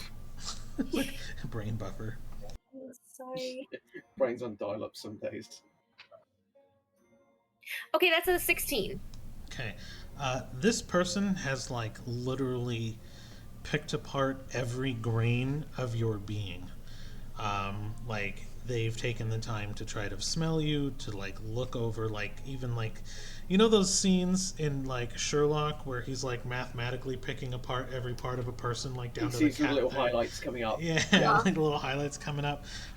This person has literally like torn into your essence, like visually speaking, like, and you feel kind of on a back step just by like they know almost everything about you and where you've been, down to like the dirt you walked in on your shoes. And you're like, is this just a sales tactic or is there more here? And that's kind of the impression you get. Yeah, there is a part of Cedar that gets distracted by this. And she's like, all right, if you're able to tell so much, keep going. I'm curious. What else? What else do you know? I can tell that my limited exposure to owlins, you seem to be the wrong shape. I could probably have a potion here to get you closer to the different shape, even if it's just illusionary. And he's kind of making a nod to your wings being the wrong size. I can tell you're probably also unmarried, and with the damage to your face, probably not looking to get married anytime soon. But however, if you are, I might also have a potion of restoration to get that fixed up. And he just kind of waves his hand in front of your face. Damn. Wow. And just Cedar literally go like there's like a smile on her face, but it's more of a rogue mask kind of smile. Like, That's wow. kind of rude. You really just came out and said that. That's I mean, if I were you, I'd be self-conscious about it too. Obviously, you're the rough and tumble kind, but everyone needs to settle down occasionally. And really, looking at you, and he looks up and down, you don't got a lot to offer aside from your face. So we. Oh, Hey, really? take that back. No, and he kind of bops Gale right on the nose.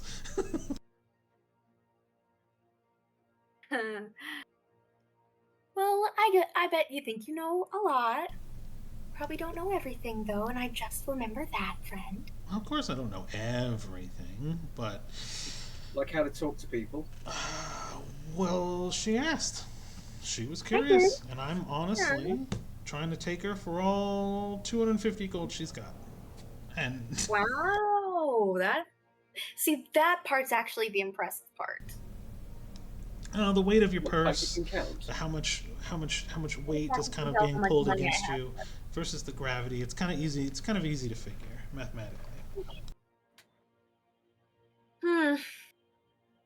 You know, most people would just turn around and walk out of the store and go find some of your competition to go and spend their money on But after you- a stunt like that. But you find me interesting, which is why I was honest.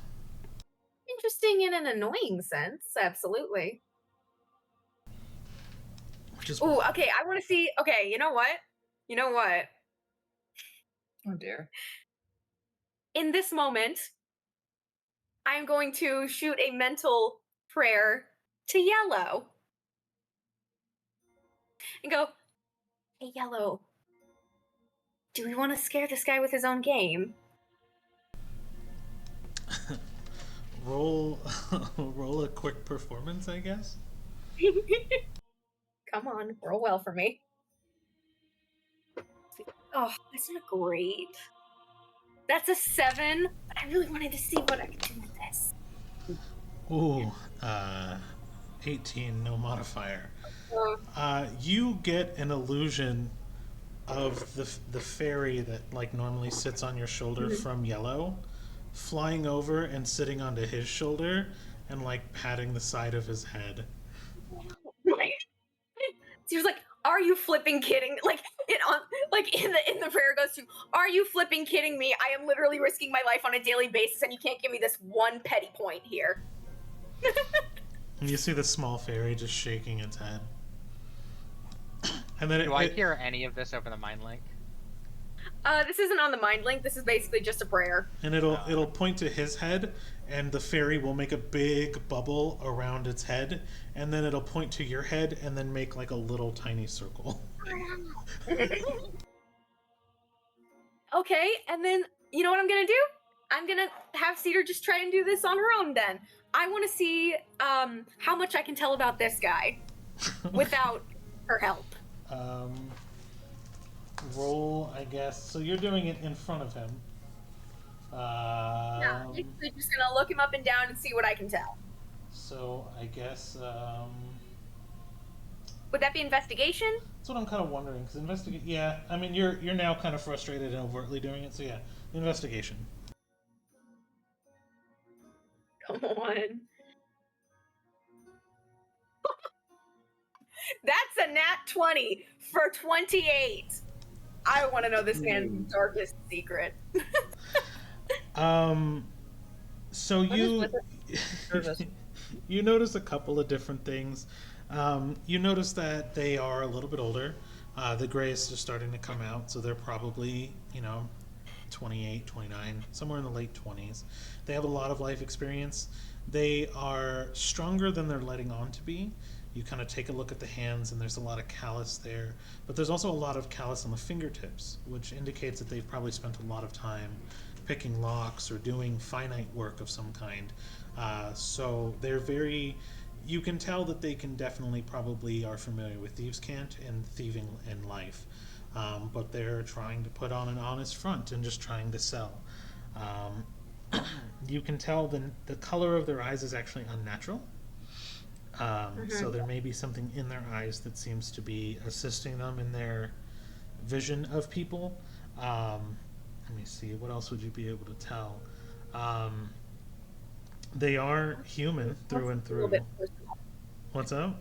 They're a little bit personal? A little bit personal. He went for the eye and for the wings, so I want to be real petty. There are 3 different colors of cat hair on this person. And they have a lot of energy, so they probably are not married. So His name is Goku.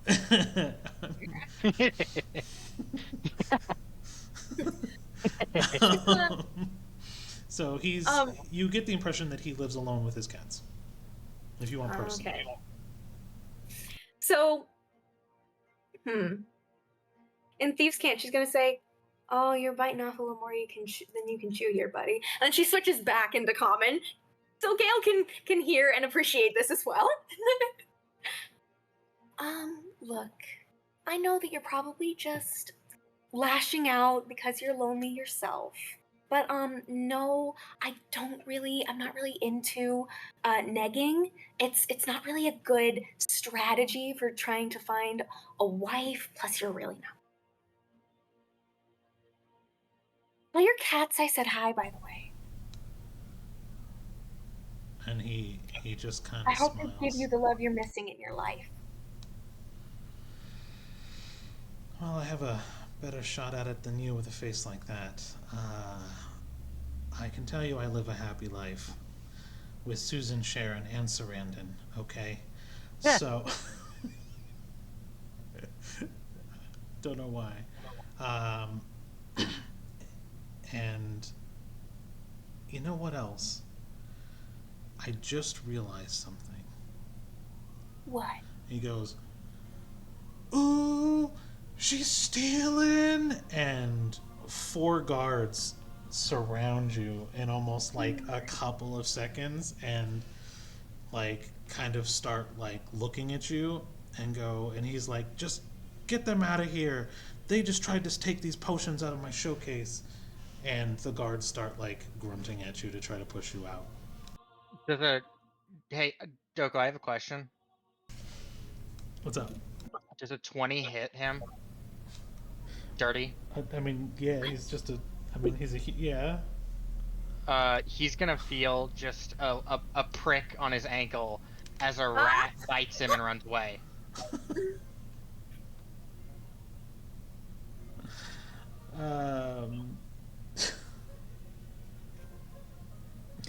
If you were attempting to poison him, I'll have to contest it with rolls. If you're not, I'll let him take Yes, them. yes, I am. Okay. So I guess roll a stealth for a rat, which would be probably base roll plus a little bit. I'll have Okay. Assuming I add my proficiency to it, that's a 14. Okay. His base roll was 18. Okay, I mean, it's not trying to be sneaky about it, it's just trying to get in and get the bite off. So, for thematics, I'll say that he kind of noticed it, and I'll say the rat totally bit him. But since he did notice it, I'll say he was able to kind of prevent any sort of spread, because I rolled an 18 base, so... So no poison even though I hit? Yeah, just because I found it funny. I mean, realistically, he would have dodged seeing it. He would have, like, lifted his legs up, but... well, but could we argue that he was distracted by everything going on? Well, even 14 would beat a 15 passive perception, so probably not. What was your poison con? Or what was your poison constitution to resist again? That's my constitution, so that's a 17. 17. Well, let's just see if he... Okay, that was a base 19, so he would have resisted anyway. I'll say though you did 6 damage with that bite because it was a solid bite. And then he just like gets irritated and goes on break as Cedar's being pushed out of the door with Gale. As they kind of exit, Cedar kind of like does that thing where you kind of like pulling away from whoever's pushing you. Just kind of like uses her wings, kind of push them back a little bit. Like, all right, we're going. Gosh. And then one of the guards hands you a note that says, "This is from the person you just tried to steal from," as a warning. Oh, I didn't even try and steal from him. We got in a verbal argument, and he was petty and couldn't take what he was dishing. I didn't touch a single bottle. Whatever, lady. Don't come back. We don't take kindly to your thieves' canton kind. Maybe investigate who runs the shops then a little better. Okay? And she just, all right, Gail, let's leave. And then just turns around and walks away before they can say anything else. All right, that was... Yep, okay, go. Yeah, he follows on. Do you read the note? Yeah, I read the note. It says you have a face only a mother could love. I do not like this guy. And she like shreds it up and goes, "Joke's on you! My parents didn't give a crap!" And then just kind of throws it in the air with confetti as she walks. And you can tell she is very annoyed, but she's like pretending it's fine. Yeah. I do have one other thing I want to do before nightfall that I thought about, but I'll wait depending on what I don't know what I walked into. I was gonna say we could probably. I mean, we're at a pretty solid, okay stopping point probably. So, because I know you had to leave at 2. Looks like Gail's already got his camera off, so I think we're probably pretty close to wrap. Yeah, Okay. so I've been yawning my head off all Yeah, 'cause evening. the only thing, then someone remind me next time that I want to send a sending spell to the soup rabbit. The soup rabbit! I miss him! I've got some soup for you. Oh my god. That voice, Please don't adopt that voice. Oh, I don't like that. Do That's you like scary. minestrone? Stop, I don't like it, I hate it. Just you thinking about the soup rabbit, I will say that as you are kind of walking around town, you kind of turn your head to the left, and in the alleyway there is a cauldron with a soup spoon, a small one that's rabbit-sized, with a bowl of soup on top that just kind of appears. And as you walk closer, session ends. Okay. Would you like to buy some soup from this totally safe kitchen in the alleyway? But so I guess that's the wrap of session. Oh my god. All right, that was so much fun. Oh. Thank you, everyone. Thank you, Everybody. guys. Thank you very y'all much, later. you guys.